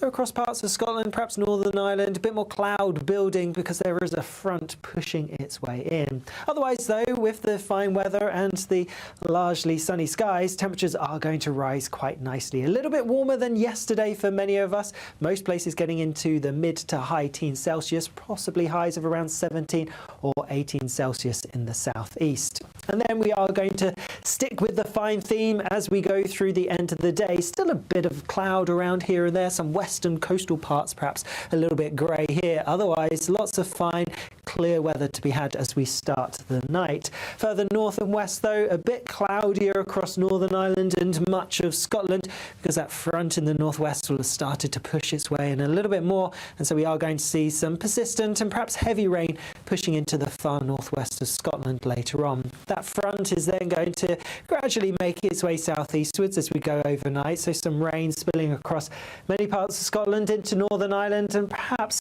some parts of the far north and west of England and Wales, seeing a few spots of rain, but most places across England and Wales staying dry with some clear skies. So again, it could turn a little bit chilly in some places, but perhaps temperatures up a degree or so compared to last night. Then as we go through tomorrow, well, a bit of a north-south split across southern areas. Again, a good deal of fine weather on offer, though some places towards the north and west of Wales, again, bit cloudy, a few spots of rain. Across Scotland, Northern Ireland and the far north of England, more rain here. Could be a bit heavy at times, quite showery in nature, but also some blustery winds. Expect a warm front, moving from the kitchen right through to the rest of the house. Boxed Boilers, sponsors of weather on GB News. There's just 2 weeks left to see how you could be a spring winner, as we have an incredible £17,777 in tax-free cash to be won. And if that wasn't enough, we'll also give you the latest Mulberry handbag and not one, but 2 sought-after designer watches. Make sure you don't miss out, as lines close on the 4th of April. For another chance to win the lot, text cash to 63232. One entry costs £2 plus 1 standard network rate message, or text bonus to 63232. 5 entries cost £5 plus 1 standard network rate message. Go to gbnews.com/win. Entries start from just £2. Call 0903 681 3232. Calls cost £2 plus your network access charge, or post your name and number to GB12 PO Box 8690 Derby DE1 9TT. UK only. Entrance must be 18 or over. Lines close at 6 p.m. on the 4th of April. Please check the closing time if listening or watching on demand. Good luck. Exciting news. Every Friday, my Patrick Christie's Tonight Show is going to have a twist to it. We're welcoming some special guests. You. That's right, on Fridays I'm going to be doing my show in front of a live studio audience because this show is about you and what you have to say. It's going to be the same big debates, same big topics, same big opinions. But every Friday night at 9 p.m, you are invited to come on down to Patrick Christie's Tonight to be a part of the action. Only on GB News, the People's Channel, Britain's news channel. Hi, I'm Michelle Dewberry, and my show is your opportunity to cut through all the noise and dive in headfirst to some robust debates. Ideas clash. Situation, isn't it? No, because the failure is you're deliberately avoiding my point. Nothing's held back. And if you think this is the end of it, wait for more. And we do not shy away from the difficult stuff. Sometimes I want to shake people and say, if only you understood. So join me on Jubes & Co. weeknights at 6 p.m, only on GB News, Britain's news channel. In the GB Newsroom, we bring you the news as it happens. With our team of dedicated journalists across the UK, we're ready to keep you up to date with what's happening every half an hour, every single day. Bulletins here on GB News, the People's Channel, Britain's news channel. Headliners on GB News 11 p.m. every night. It's got 3 top comedians going through the next day's newspapers so you don't have to read them, which is great. That's a good point. He's lying. Maybe he's not lying. That's Headliners every night from 11 p.m. and 5 a.m. as well on GB News, Britain's news channel. Join me, Nana Akwe, for an informative, interactive news programme with a difference. It's fun. No, he didn't say that, Dave. I'm so surprised. I think there's an element of truth to that. Join me from 3 p.m. every weekend, only on GB News, Britain's news channel.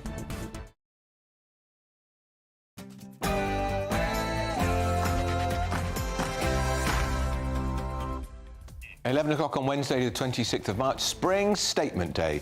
We're live across the UK, Britain's Newsroom with Andrew Pearce and Bev Turner. What do you mean you're not bothered about the Spring Statement? You need to be. It's a big day for Rachel Reeves, this. What is she going to tell us? How is she going to justify the condition of the economy? Inflation has fallen this morning. Billions of pounds of cuts are incoming, though, in the Spring Statement. Just under 2 hours.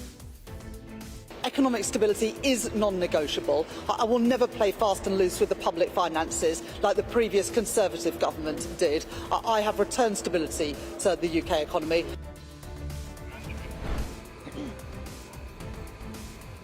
And Heartbroken Harry, the Duke of Sussex. Oh no, we're going, of course, because it's Spring Statement, we're going out into the country. We're going to talk to Sophie Reaper.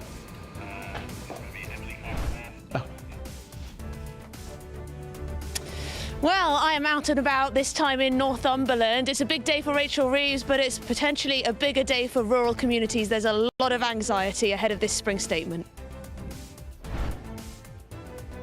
Around 1 in 11 people here in Knowsley receive a personal independent payment. Their reaction here will have that later if their disability benefits are slashed. Well, I'm in Westfield in Sussex talking to small businesses. How are the Chancellor's decisions affecting them? This is the Brewing Brothers Brewery. Is it causing more than just pint-sized problems here in Westfield? Apparently, the Duke of Sussex has quit his AIDS charity 20 years after setting it up in memory of his mother. We will tell you why. And life should mean life. The Justice for Victim group launches this morning. Sarah Everard's parents have joined their call for tougher sentences for violent criminals. We will have one of those families from the group in the studio. They lost their 4-year-old daughter to a dangerous driver. And apparently you are all at home going wild for Dubai-style chocolate. Whatever that is. It's some supermarkets are imposing a 2-bar cost per customer limit. We'll find out why it's so special.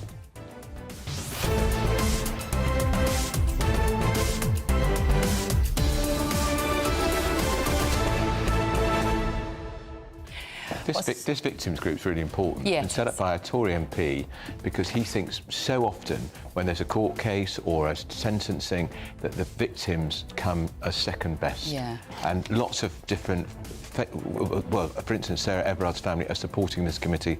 We're going to be talking to the parents of a little 4-year-old who was killed by a dangerous driver.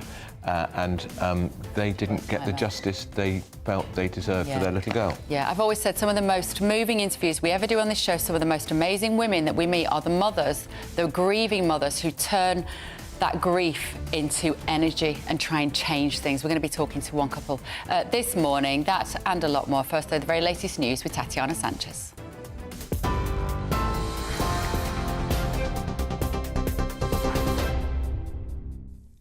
Bev, thank you very much. The Chancellor is set to make further cuts to welfare benefits today in government departments. In her spring statements, she'll acknowledge she needs to go further and faster to kickstart growth. The government last week unveiled changes to the benefit system aimed at saving £5 billion a year by 2030, an assessment which the OBR has rejected. The fiscal watchdog put the value of the cuts at £3.4 billion, leaving ministers scrambling to find further savings. Rachel Reeves will argue the UK has to move quickly in a changing world, and she'll confirm a £2.2 billion increase in defence spending. I'm going to set out in the spring statement increases in defence spending for next year worth £2.2 billion as we take defence spending as a share of our economy to 2.5%. The world is changing. We can see that before our eyes, but we're not a passive government, we're an active one. Economic stability is non-negotiable. I will never play fast and loose with the public finances like the previous Conservative government did. I have returned stability to the UK economy, and I will continue to do so. Shadow Exchequer to the Treasury James Wilde says the Chancellor has failed to bring growth and stability.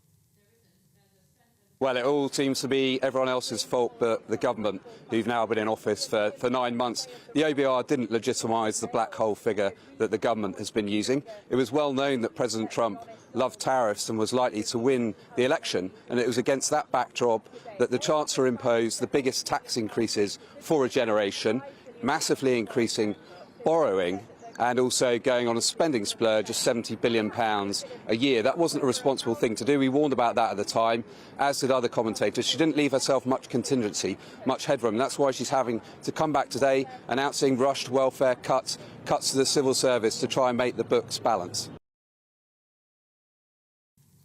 That's as new figures show UK inflation eased by more than expected last month, delivering a boost to the Chancellor ahead of her spring statement.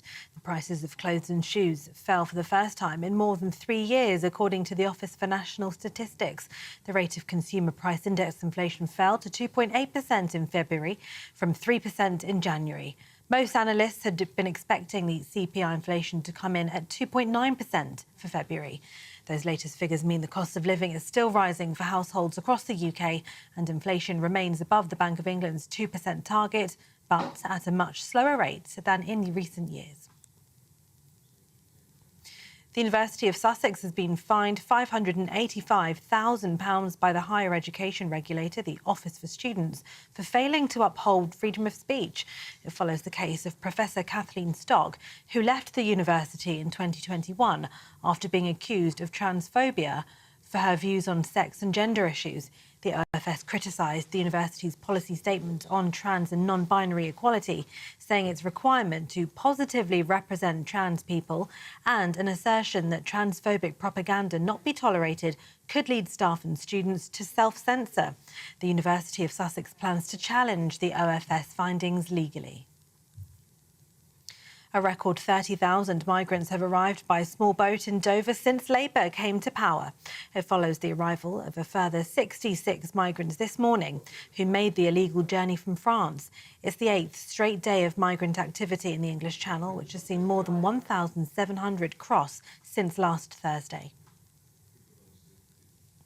In other news, police have launched an investigation after a baby's body was found in a bag in West London, the Metropolitan Police says. Officers were called yesterday afternoon to Powys Gardens in Notting Hill following a report that the body of a baby boy had been found in a bag left outside the All Saints Church.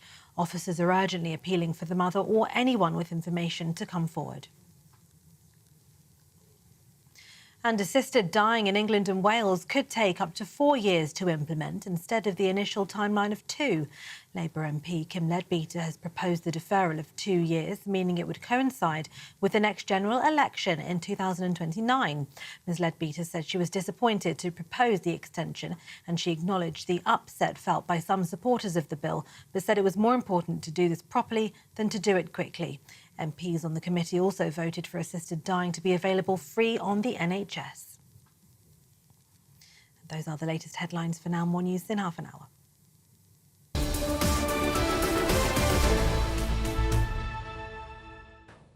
Welcome back to Britain's Newsroom, and thank you, Tatiana. We've got some guests coming in the studio this morning. It's a harrowing story. As a mum, I mean, it's harrowing if you're a parent or not, of a little girl, Violet, who was hit by a driver on a crossing when she was crossing with her grandmother, and she lost her life. She was 4 years old. Violet Grace Ewan and her parents are part of a campaign group now that are asking for tougher sentences for people who commit awful crimes like this, because the person who hit their daughter got 9 years, served half. Low life doesn't do him justice. He was in a stolen car and he was driving at 83 miles an hour and a 30-mile-an-hour speed limit. And, of course, he fled the scene and even managed to live in Holland, but the police eventually got him. So if you get a 9-year sentence, you do 4.5. So that's not even a year for every year that little girl lived on this planet. So the parents are going to be here anyway in just a minute. We'll have that conversation. Don't miss it. Now, Debbie has said if somebody who is not from this country has broken the law and they have to go to prison, they should be sent back to where they came from originally to do the time and pay that country. It would be cheaper. We at least contribute towards it. It would be cheaper. Plus, you wouldn't have to deport. You would be already home. I bet that would cut crime down.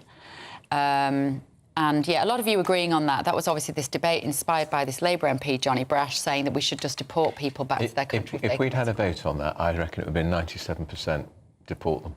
But why will no political party ever run on that ticket? Reform might, but nobody else would. Well, they've had plenty of chances. I mean, Robert Jenrick has talked about it, who's the Shadow Justice Secretary. Yeah. But it's not happened. And just to remind you, 10,600 of our prison population is foreign. £51,000 a year for each prisoner. That's what it costs you, the taxpayer. And Paula says the only thing the government is smashing is the economy of this country. Now we're edging even closer to that spring statement. This morning it's going to be 12:30, just over an hour and 20 minutes' time. So the Chancellor is going to announce cuts to the welfare bill, which I think are probably what we need, because the public spending on welfare has soared £20 billion since the pandemic. But defence spending is apparently set to get a boost. Let's talk to Christopher Hope. I think we're going to Christopher Hope in Westminster. Oh, we've got everybody. Marvellous. Christopher Hope is there, Sophie Reaper, Adam Cherry and Emily Carver. Christopher Hope, let's go to you first. Is this a big day for the Chancellor?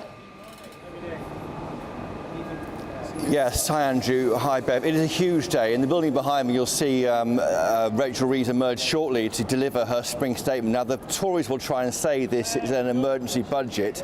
They'll say it's a fiscal event because we are expecting news on cuts, maybe as much as £10 billion in cuts to allow extra spending headroom for the problems, the issues which a government has to deal with through the year. All that money, all that spare headroom she had back at the budget last year when she raised £40 billion, that has disappeared because of the issue of sluggish growth and concerns about the economy. And now long-term borrowing costs, 10-year borrowing costs are at 4.25%, quite expensive to borrow money into the future. The cost of servicing the government debt is bearing down on the economy here, and that is a big problem, I think, for Rachel Reeves. So we are expecting more news on cuts. Even the figures out last week, £5 billion worth of benefit cuts by 2029.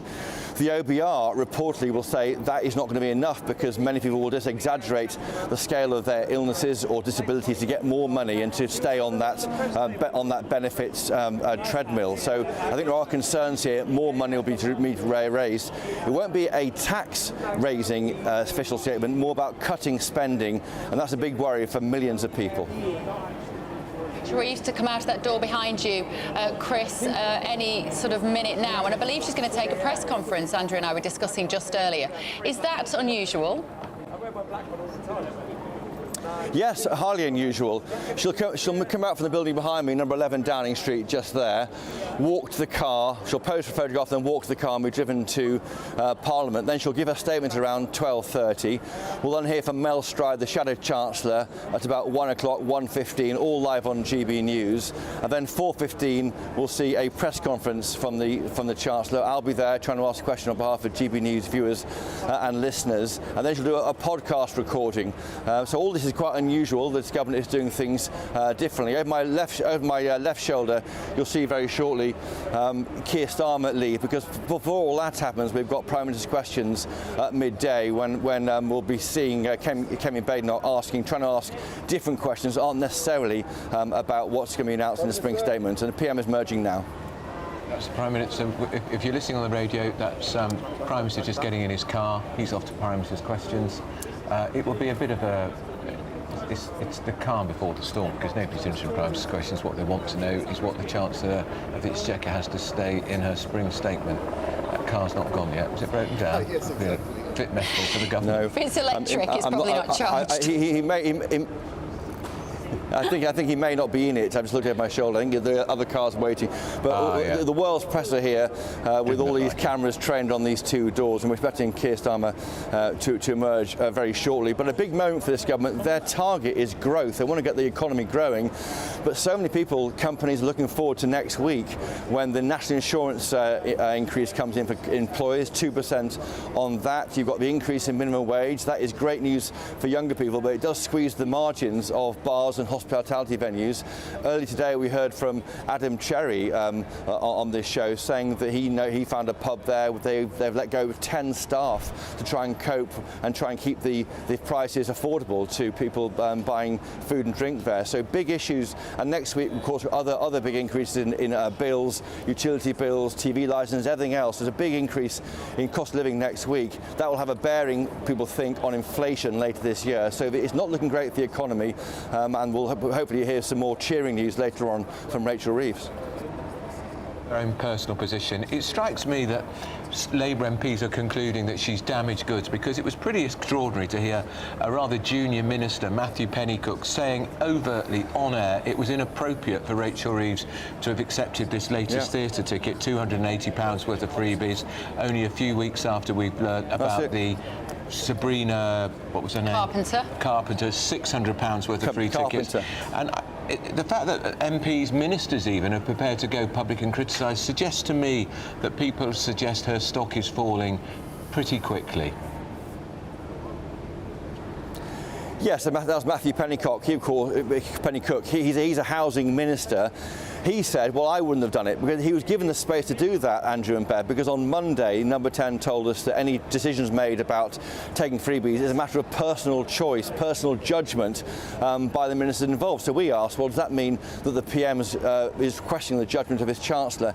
They wouldn't go that far. But don't forget, Keir Starmer paid back, I think it was 6 tickets for Taylor Swift last July and August when he was embroiled in his freebie scandal last October. So we've been there before. I think there are question marks about Rachel Reeves' judgment. The changes to the LinkedIn page, her online CV was tweaked. She didn't stay for 10 years at the Bank of England, just 5.5 years. She wasn't actually an economist at the Bank of Scotland. Instead, she worked in a kind of customer services role.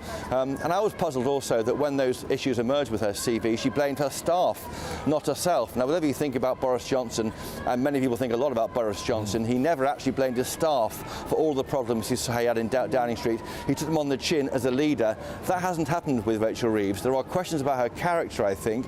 Why on earth she took a freebie to see Sabrina Carpenter, maybe as much as £1,000 those tickets, just 10 days out from a massive cutting fiscal statement with big increases next week. The big issue, I think, for ministers is, why are you getting these freebies? You're getting them because of a job you were given to you by the public. Are you taking advantage of that role to have a good time? And that's the problem. And it looks very, very bad, I think, for Rachel Reeves. And is anyone listening to what the Tories say today, Chris, or is it all about just what the government say? To a degree, Andrew. We're 9 months in. Mel Stride is the Shadow Chancellor. Over my shoulder, I was looking at my shoulder. You're seeing Keir Starmer there. Keir Starmer, is austerity on the way back? Keir Starmer, is austerity on the way back under you? Where has growth gone, Keir Starmer? Keir Starmer there not answering a question which I think everyone's asking for GB News viewers and listeners is austerity on the way back? Now, the government will do their best to say that's not happening, and we were told there was no return to austerity by Keir Starmer when he came in, as well as Rachel Reeves. But frankly, the cuts they're looking at doing this summer in the spending review, which will be signalled, I think, by the official statement today, that will indicate, I think, the scale of the cuts. It's hard to argue austerity isn't back when they are felt, particularly in those unprotected areas of the economy. Obviously, that does not include health and probably education, but in areas where there's no protection from cuts, that's the big story of this summer, and that story starts to be written right now with this fiscal statement. I wonder, Chris, to what degree she will just blame Donald Trump and events overseas for the state of our economy this morning. If we're doing word bingo, I can't help but think that will appear in there. Well, I think she won't, Bev, because she can't afford to. The problem they've got is they want to blame world events. Their first words in a statement will be saying the world has changed. She wants to blame the world, but she can't blame the elephant in the room, which is Donald Trump. What she means by that, I think, is that Donald Trump is saying to Europe, pay for your own defence, guys. We're not going to back you up. We might give you air cover, possibly, but nothing else in terms of enforcing a peace deal in Ukraine after, if hopefully that ceasefire holds there, agreed on the Black Sea coast, of course, overnight. So I think she can't really blame Donald Trump, because he might notice, and they're trying to agree this limited trade deal at the moment with the US. They won't want to do that, and that's the problem. They'll say world events, things are getting more complicated, without blaming the person who was caused that, arguably, Donald Trump. How long will she speak for, Chris? What do we think? I'm expecting 25 minutes. It's not, as I say, it's not the usual 50 minutes to an hour. It's basically, I mean, the idea of this event, frankly, is meant to be a number. They're meant to give us the OBR's forecast for the year, which is expected to be 1% growth, not 2%. But because that means that she's got to make other fiscal choices because of that lagging growth, it becomes a bigger event than it was meant to be. And we were told when the Chancellor came in last July, there'll be one fiscal event a year. Every November we get a budget so we can prepare for what happens for the changes the following April. Well, in fact, we might well get two, and you'll hear from Kevin Badenoch and Mel Stride when he speaks that this is a fiscal event. They say it's a fiscal event because they are going to be announcing spending cuts, and that makes it one, and that won't be accepted, of course, by Labour. Of course, it would be very difficult for her to criticise the OBR's projections, saying that growth will halve from her own projections, because, of course, when she was in opposition, she venerated the Office of Budget Responsibility, which regularly pulled apart the Tories and Rishi Sunak's plans. That's right. I think the problems of all the Labour's problems go back, I think, to the second week of the election campaign back in June. A speech in Rolls-Royce, and I was there. She was asked, will you only do a budget when the OBR has checked the figures? She said yes, and that immediately built in a 10 to 12 week delay in the first budget she did, and that meant the budget didn't happen until the end of October, and that meant there was a long period after the July election when nothing was happening. They were warning about the state of the economy, the kind of doomster vision of this government really weighed down on business confidence. I think if you look back at history, virtually every single elections that's happened, there's been a budget about 3 weeks after, because you want to know what the government's planning to do. And by waiting for 12 weeks, that allowed the gloom to set in. And frankly, we haven't really recovered from that. Chris, quite a few of our viewers at home are asking, who is that person shouting at the gates? There are often protesters on Whitehall, but what is that one particular protester trying to make a noise about? Do you know?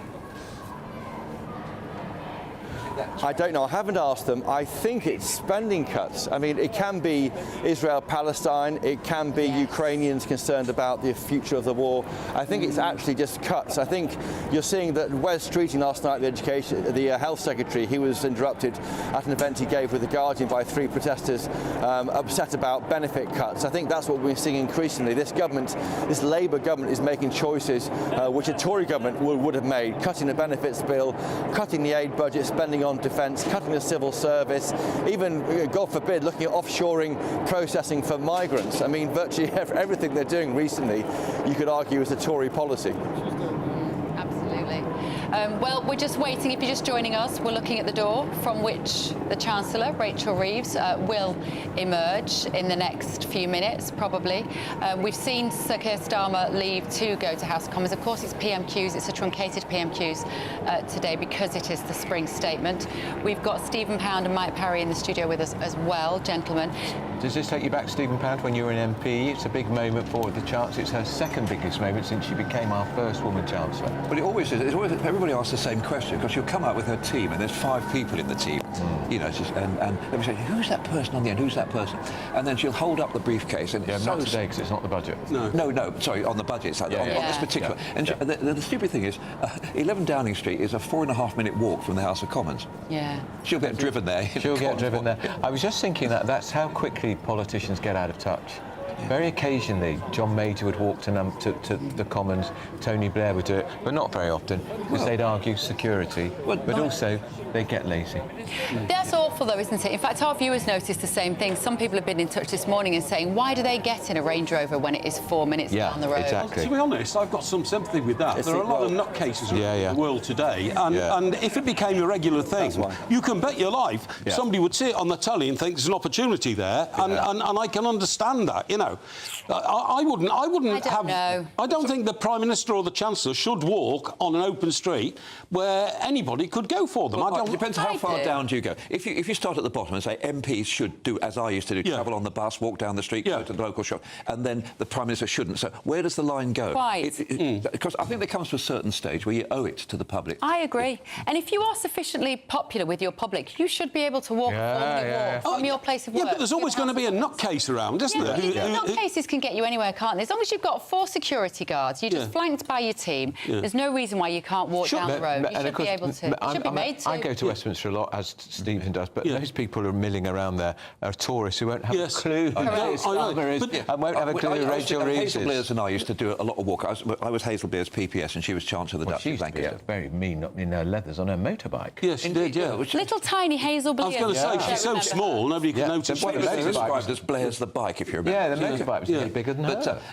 But I mean, a couple of times we'd actually sit in a pub and people would come up and chat to you. But we had 2 security fairly close by. And I think she got the right balance. Shouldn't we have built a tunnel from Downing Street to the Commons like 100 years ago? Well, why don't they go through that? The Cabinet Office is under... Oh, actually, no, I can't tell you that. No. Oh, right, OK. Well, they don't use it much. Because that's the way you get from Westminster Tube Station, isn't it? Westminster Tube Station into the Commons. You don't need to go on the road. Yeah, there's another You go through a tunnel. Exactly, Which only pass holders can use. I would have great respect for any Prime Minister who said, no, I will walk down the street and I will hold my head high. Yeah, but my public, I think it's too dangerous. But they do walk down the street in real life. They're not constantly flanked by security. Well, I think they are. I think they are, Let's just hear it for Rishi Sunak. Rishi Sunak, at the moment, he walks around his constituency up in Yorkshire at the moment. He was at a village fete the other day. He walks around, and I think that's the right thing. I do. We're not America. We don't live in a gun culture. He also, when he watches Southampton Football Club, sits in the main stand with everybody else, whereas, of course, the Prime Minister has to sit in his corporate box, paid for by somebody else, because of security. Yeah, that's right, Security. But did Rishi do that when he was Prime Minister? I don't think he did. No, he did. I think the worst... Because he took his protection officer. They made him watch the worst offence of security is the London Mayor, Sadiq Khan, who has such a... It's a 3-car entourage. An arm, one of them is an armoured car, one of them is... It's tin, not steel plate. Yeah, and that's right. And 2 other cars, I think, in his entourage. This is a man who, by his actions, seems to want to squeeze cars out of them altogether. And can I tell you, when he takes his dog for a walk, he's in the car entourage to take his dog for a walk. And Andrew, when John Reid was Secretary of State in Northern Ireland, he and I were having a cigarette outside Stormont one day, and this person said, "Why are you smoking out here? Why didn't you smoke in your car?" John said, "Well, I've got a sort of car where the windows don't open." And she said, "I had an old banger like that myself." I didn't quite get it. Okay. Let's go back to Chris Hope, who's our political editor, who is in Downing Street, because we understand this moment. Viewers and listeners are waiting with shouting at them. Absolutely. I have bated breath. Excitement that we're gagging for. According to Chris Hope, she is about a minute away from opening that famous front door. Chris, over to you. Who's got the key? That's right. What's the key? We'll very shortly see. We'll very shortly see Rachel Reeves emerge. Yeah, I'm listening on your discussion there. It was a big issue on security. The door's opening. Here's Rachel Reeves now. Here she comes. Rachel Reeves, return to austerity. Rachel Reeves, austerity back. Rachel Reeves, is austerity back? We've seen before, actually. It's a burgundy trouser suit. How will you get growth, Rachel Reeves? Says Stephen Pound. Well, all right, burgundy. Okay, it matches her portfolio very nicely. If I could say, she doesn't have the same spring in her step when she did that first budget, when she was filled and imbued with optimism. I totally agree. Has she told us yet she is the first female Chancellor? That would be coming. Can I That'll just be coming. confirm that, please? Things have changed. The world has changed. Let's go to Chris. So, Chris, she got in that car alone. Stephen Pound was saying she might have an entourage with her, but she didn't. No, it's different. Normally, in a budget day, it's normally all four other Treasury ministers line up with the Chancellor in the middle, holding the famous Gladstone case. Instead, she was clutching her ministerial folder. Again, this is not meant to be a budget. This is simply a spring statement. But the choices made by this government, the world events, the Labour Party would say, mean it has the effect and the feeling of a budget. And she's driven away there in one of the government cars. The reason why that is, and it goes back years, when David Cameron came in, Andrew, and remember this, and back in 2010, he always said, I will walk to Parliament, I will get the ministers out of their cars. Frankly, security won't allow that. It's too risky, it's too uncertain. They have to be driven everywhere, I'm afraid, because of security, and that's how it is. But you saw there, Rachel Reeves, I was asking her a simple question, is austerity back? Is that what's coming next? That's a word they hate in Labour. They will resist it at all costs, but when they start cutting heavily, as they will do this summer, that austerity word will be very hard to ignore. That is the story of the next 12 months, I expect. OK, thank you, Chris. We're watching Rachel Reeves. Yeah, there we go. That's her in her car there, going into the gates. It is fascinating when you drive. I was driving with Tony Blair once. We're coming down Bayswater Road. And you've done very well with your name dropping today. I kept saying, go offside, go offside. And what it meant was they come into the oncoming traffic. That means the motorcyclists up ahead have actually blocked off Park Lane. And I thought, this is unbelievable. I can have some fun. I said, Tony, isn't this impressive? He said, what? And he just didn't realise. Didn't realise. No. There we were, belting up the Bayswater Road, on the wrong side of the road, scooting round Park Lane. Oh, I said, could we possibly go back and do it again? And, of course, he still has a huge motorcade. Yeah. Because he's such a security risk. All paid for by the taxpayer. Absolutely. Oh, no, I'm sure. Jimmy Carter was the first US president who ever got out of the car on Inauguration Day. Right. And he didn't tell the Secret Service in advance he was going to do it. He just told the driver to stop and got out, started walking out Pennsylvania Avenue. And it caused, that's been consummated. Yeah, but he was that sort of president. That's why he only lasted 4 years. Yeah, it was. That was only 15 years after Kennedy had been killed. Let me just ask you, what I'm... Peanut farmer. Yeah, from Georgia. And Georgia. A submariner. Yeah. What I'm interested in, Stephen, is the potential fractures which are going to start emerging within the Labour Party. They've started. They have started, but where do they go next? What kind of divisions are we seeing? Well, we are seeing every time that every Labour government in history, since 1911, has had a left wing and a right wing and a sort of the moderate centre. You'll always get that. The point being that unless people are actually prepared to put up and shut up, there's not going to be any real problem. We'll get half a dozen people. You know the names. Andrew knows them. He's probably got their home phone numbers.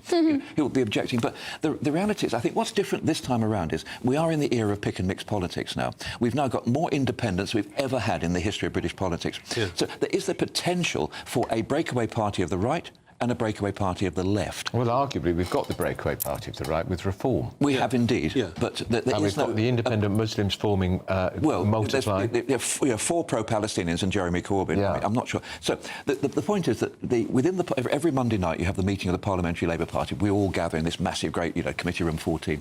And there have been some changes. She's put an extra $2 billion into housing and homelessness. So there will be a certain trade-off. But the reality is there's no way on God's green earth that the Labour Party is going to join forces with the SNP and the DUP and vote down the spring statement. Isn't it significant in the last few days that 2 Labour MPs, one a former minister, but one substantially junior to Rachel Reeves, have felt it easy, without a conscience, to come forward and berate her for taking the free tickets to the latest concert. That, to me, is very significant. Matthew Pennycook, who's a very junior minister, he's a housing minister, he's not even in the cabinet, and he said quite clearly it was inappropriate what she did. Well, hang on a second. Matthew Pennycook was a real rising star. He's a housing minister. Well, that's even more significant. Hang on a second. Yeah, I agree. But what he actually said was, he said it's up to each individual minister to make their own decision. In his case, he doesn't take them. So I think that's a perfectly fair point. What he was we need to go. Remember the government's key pledge in the election was, quote, to put more money in the pockets of working people. Yeah. And we will. feel like she's By done the that? end of this Parliament, it will. It won't. Yeah, Won't. right. Right, fellas. It can fructify the pockets of the people. It's PMQs at midday, and as always, Tom Howard and Gloria Di Piero want your question for the Prime Minister. Send them to gbnews.com/your say. But up next, we're going to be joined in the studio here by the parents of 4-year-old Violet Grace Ewens. She was killed by a hit-and-run driver in 2017, and the parents are campaigning for tougher sentences. Don't go anywhere. This is Britain's Newsroom on GB News. Hi, I'm Michelle Dewberry, and my show is your opportunity to cut through all the noise and dive in headfirst to some robust debates. Ideas clash. Situation, isn't it? Because the failure is... You're deliberately avoiding my point. Nothing's held back. And if you think this is the end of it, wait for more. And we do not shy away from the difficult stuff. Sometimes I want to shake people and say, if only you understood. So join me on Jubes & Co. weeknights at 6 p.m, only on GB News, Britain's news channel.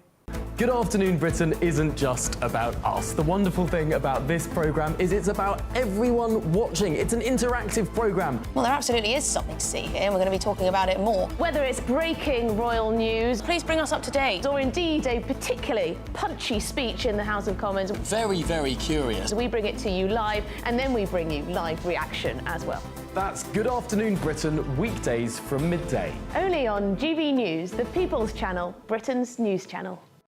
It's Patrick Christie's Tonight, and here we do things differently. It's explaining the absolute madness of this, doesn't it? It's explosive. I mean, this is very good. It's lively. 850. Your government sat there, Sean, and it did nothing. It's controversial. And the Middle East has been in turmoil since before I was born. It's everything you need to kickstart your evening. Everyone's had their Weetabix tonight. I love to see it. That's Patrick Christie's Tonight, weeknights from 9 p.m.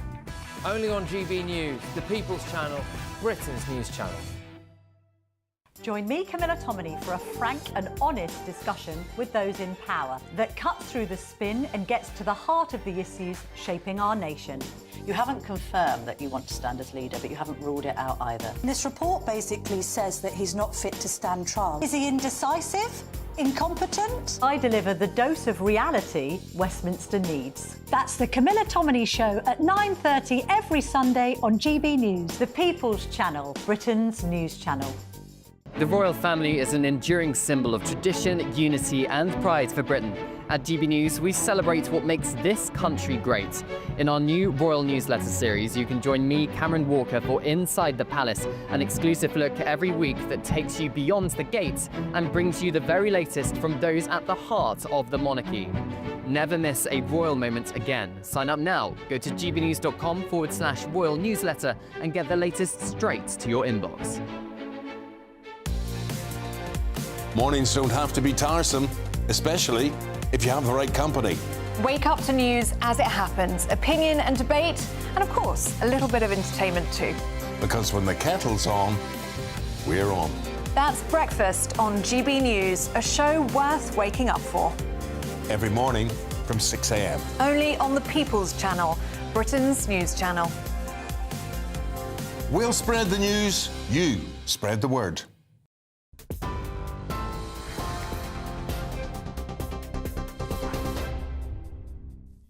Good morning. The top stories from the GB Newsroom. The Chancellor is set to make further cuts to welfare benefits and government departments. In her spring statement today, she'll acknowledge she needs to go further and faster to kickstart growth. She has just left Number 10 and makes her way to Parliament alongside the Prime Minister as well. The government last week unveiled changes to the benefit system aimed at saving £5 billion a year by 2030, an assessment that the OBR has rejected. The fiscal watchdog put the value of the cuts at £3.4 billion, leaving ministers scrambling to find further savings. Rachel Reeves will argue the UK has to move quickly in a changing world and will confirm a £2.2 billion increase in defence spending. Well, that's as new figures show UK inflation eased by more than expected last month, delivering a boost to the Chancellor ahead of her statement. The prices of clothes and shoes fell for the first time in more than 3 years, according to the Office for National Statistics. The rate of consumer price index inflation fell to 2.8% in February from 3% in January. Most analysts had been expecting CPI inflation to come in at 2.9% for February. Those latest figures mean the cost of living is still rising for households across the UK, and inflation remains above the Bank of England's 2% target, but at a much slower rate than in recent years. And a record 30,000 migrants have arrived by small boat in Dover since Labour came to power. It follows the arrival of a further 66 migrants this morning who made the illegal journey from France. It's the 8th straight day of migrant activity in the Channel, which has seen more than 1,700 cross since last Thursday.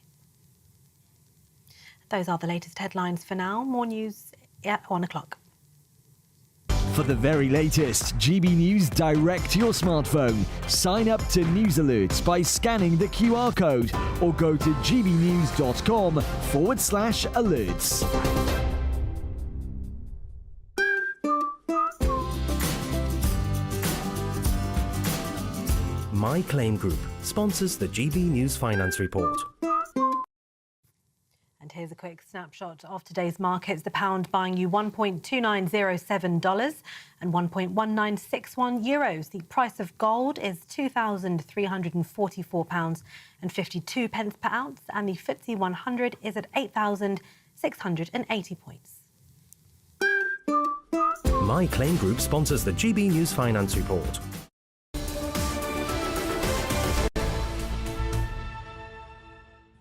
Welcome back to Britain's Newsroom on GB News with Andrew Pearce and Bev Turner.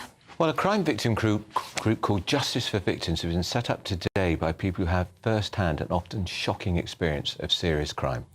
Often they've lost loved ones and want sentencing policies to deliver proper punishment to the worst offenders. We can talk now to the Tory MP, Dr Kieran Mullen, who's also the party's Shadow Minister for Justice. Kieran, if I can use your first name, this is long overdue, isn't it? Finally, a voice for the victims, the families of the victims, who can speak out. We know Sarah Everard's family is involved. We're about to talk to a very profoundly affected family in the studio. Why did you think it was so important to set up this committee? Well, thank you for having me. And in my time as an MP, what I noticed was that there are an awful lot of groups who want to campaign for us not sending people to prison for perfectly legitimate reasons, and those are arguments that they can make. But I noticed there was a huge gap where there actually wasn't anyone representing what I know is the overwhelming view of the public, that very serious offenders, murderers, rapists, child abusers, should be spending a lot longer in prison than they are.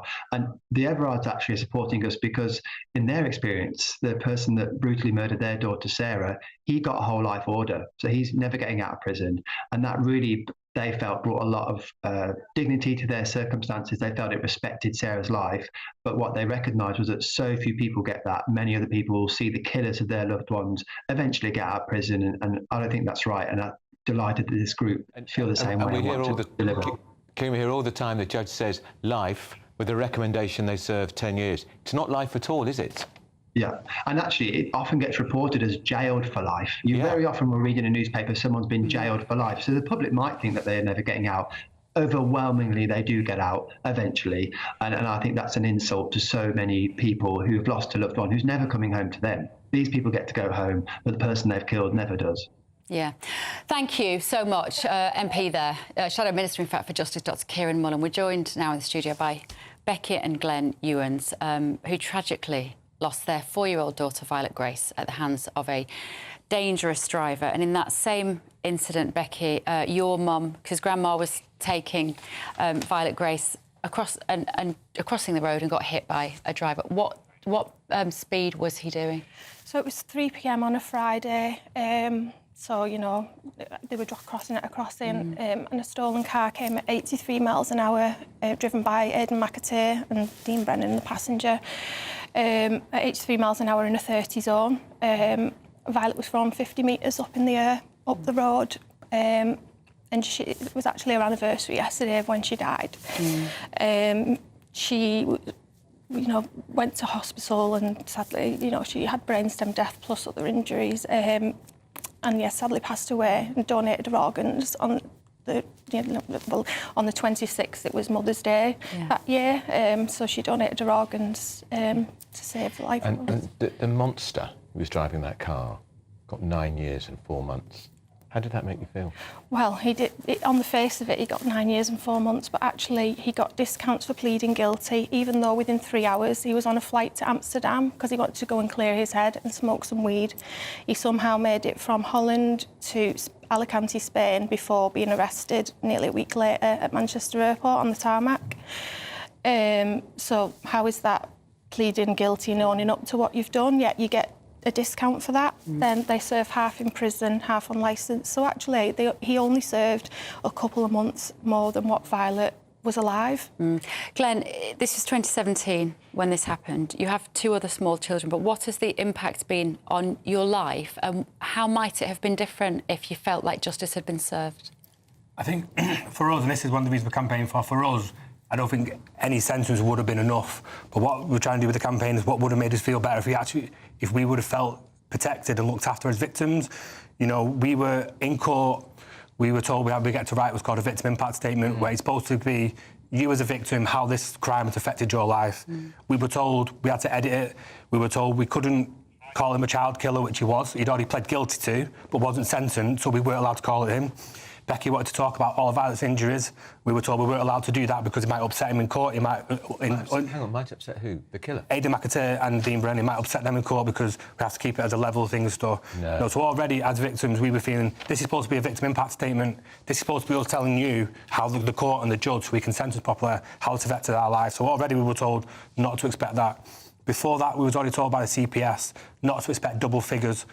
And we were thinking, as Becky said, like, what not to expect double figures for Violet's life. So from the very beginning, the police, ambulance, everybody looked after Violet and looked after us were amazing. It's the CPS that made us feel not like the Crown Prosecution Service. They're the ones that made us feel like we've not done something wrong, but we feel like it's balanced in their favour. You know, they're going to get early plea, they're going to get released early. Who told you that you couldn't write the victim statement? When was it the court stuff? When we went, that's the Crown Prosecution. When it's all read through and checked through, we can read stuff. We had to go out and edit it and stuff, and then we had to check it, and it was highlighted which bits we can and which bits we weren't allowed to say and stuff. So already we were feeling like we'd done something wrong. We the ones who had to sit there and listen how we... So the victim again being put to the perpetrator. Exactly. No, we had to sit there and listen about Violet's injuries, how not only did Violet get injured, they got out of the car, stepped over Violet's body, ran off.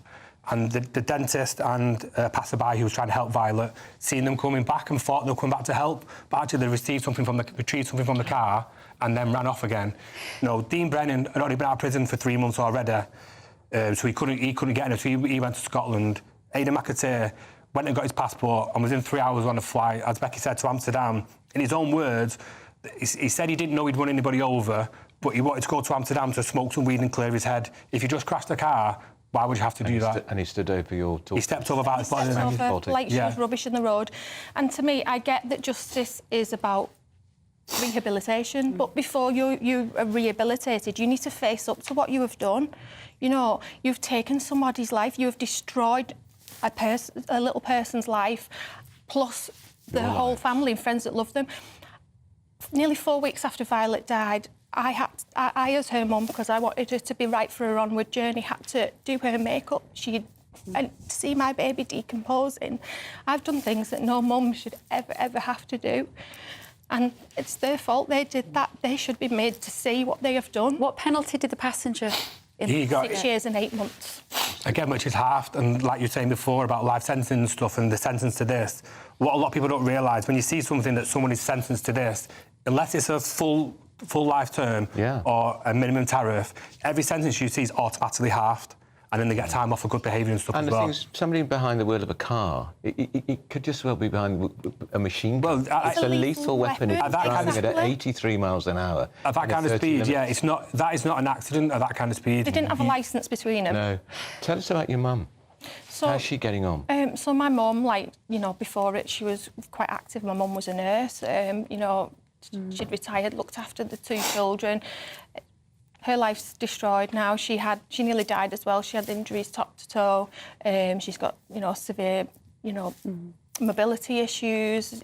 She just suffers every single day, plus the mental trauma of everything. She probably relives what she saw. And she blames herself. Yeah, I'm sure. And so Aidan McAteer, who was driving the car, when is he out of prison? He's out of prison already. He's out of prison. So he's out. So you serve half in prison. 4 years. Yeah, 4 years, 7 months he served. What do you must have some dark thoughts. Of course you do. About meeting him. Well, you see, the thing is, everyone, you see all this stuff on social media. If this was my child, this had happened and stuff. But then the way the justice system is set up, if you do want to say things and do things and stuff, but then you end up being the punisher. Then you end up getting punished for doing more. If already Aidan McAteer has taken away our daughter. How is he better than us? How are we better than him if we take the justice? It's taken away so much from us, and one of the reasons why we're doing this, why we donate his violence organs, why we're doing the campaign, we set up the charity, is we're not going to let him take any more from us. So now you're meeting Kemi Babe, not the Tory leader, later. What are you going to say to her that you want a Tory government or a Tory party to do? Make life means life. What we want. It's not about Tory, Labour. It's not about any political view. It's about victims feeling that they are the victims, getting listened to, wording being changed, sentencing being listened to. It's about us coming together and going, when you do these reviews, where are the victims' voices in this? Where's Violet's voice? All these other families we're working with, where are their voices? And what we want to do is look at policy, how it's done, how it's decided. Because at the moment, as Kevin said, it's all people that have... It's not victims, it's not family, it's people with no life experience in what we've experienced. And just briefly, how comforting is it to be part of justice for victims and to meet those other families? So it's inspiring meeting the other families, and it's helping using, Violet's memory and all the other families' memory to make use our voice collectively to make changes for others.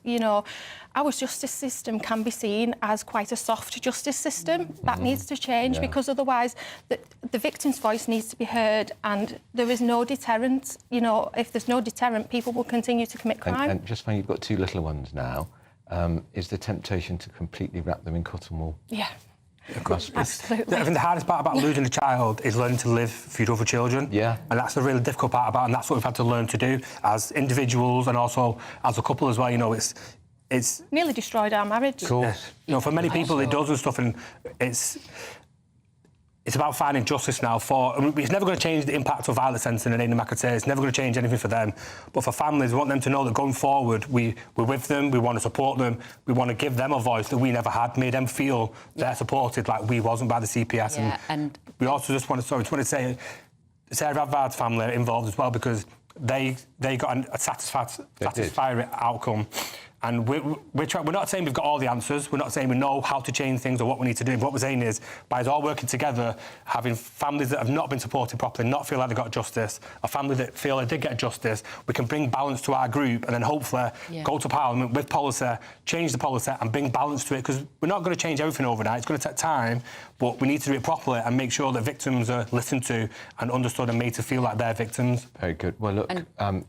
I was just going to say, and Violet's life won't be lost in vain, because I think parents like you that turn something bad into something positive are utterly remarkable. Thank you. So you have all our support and you have all of our do, and we will, as a station, and keep abreast of this committee, and we'll talk to Dr. Kieran Mullen, the MP, because it's really important. Yeah. And Thank you. Becky and Glenn. Heartfelt condolences. Thank you very much. Thanks for having us. Right, it's Spring Statement Day. We're going to be having that in just a minute, but first of all, let's have a look at some of the weather overseas.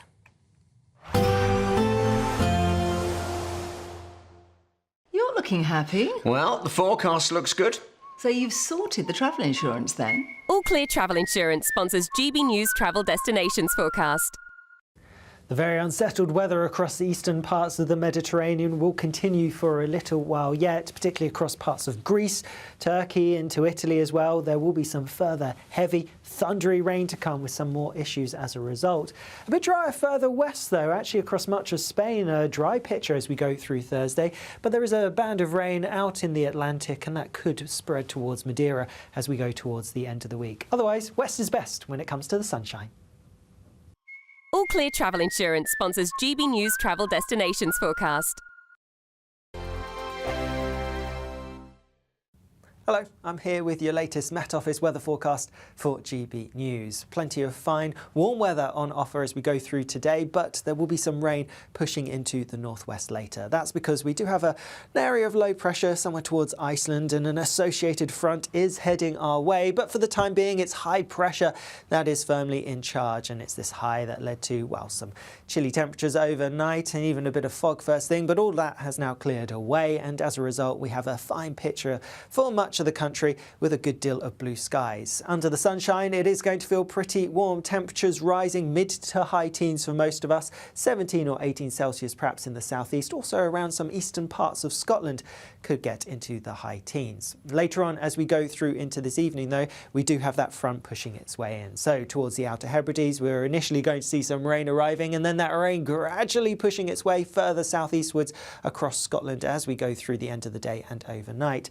Initially through the start of the night, starting dry across parts of Northern Ireland, but that rain will arrive later. Meanwhile, for much of England and Wales, it's a fine end to the day. Temperatures will start to drop though a bit as the sun sets with some clear skies, and it's actually towards the southeast where we have the clearest skies that we're going to see the lowest temperatures. Further north and west with the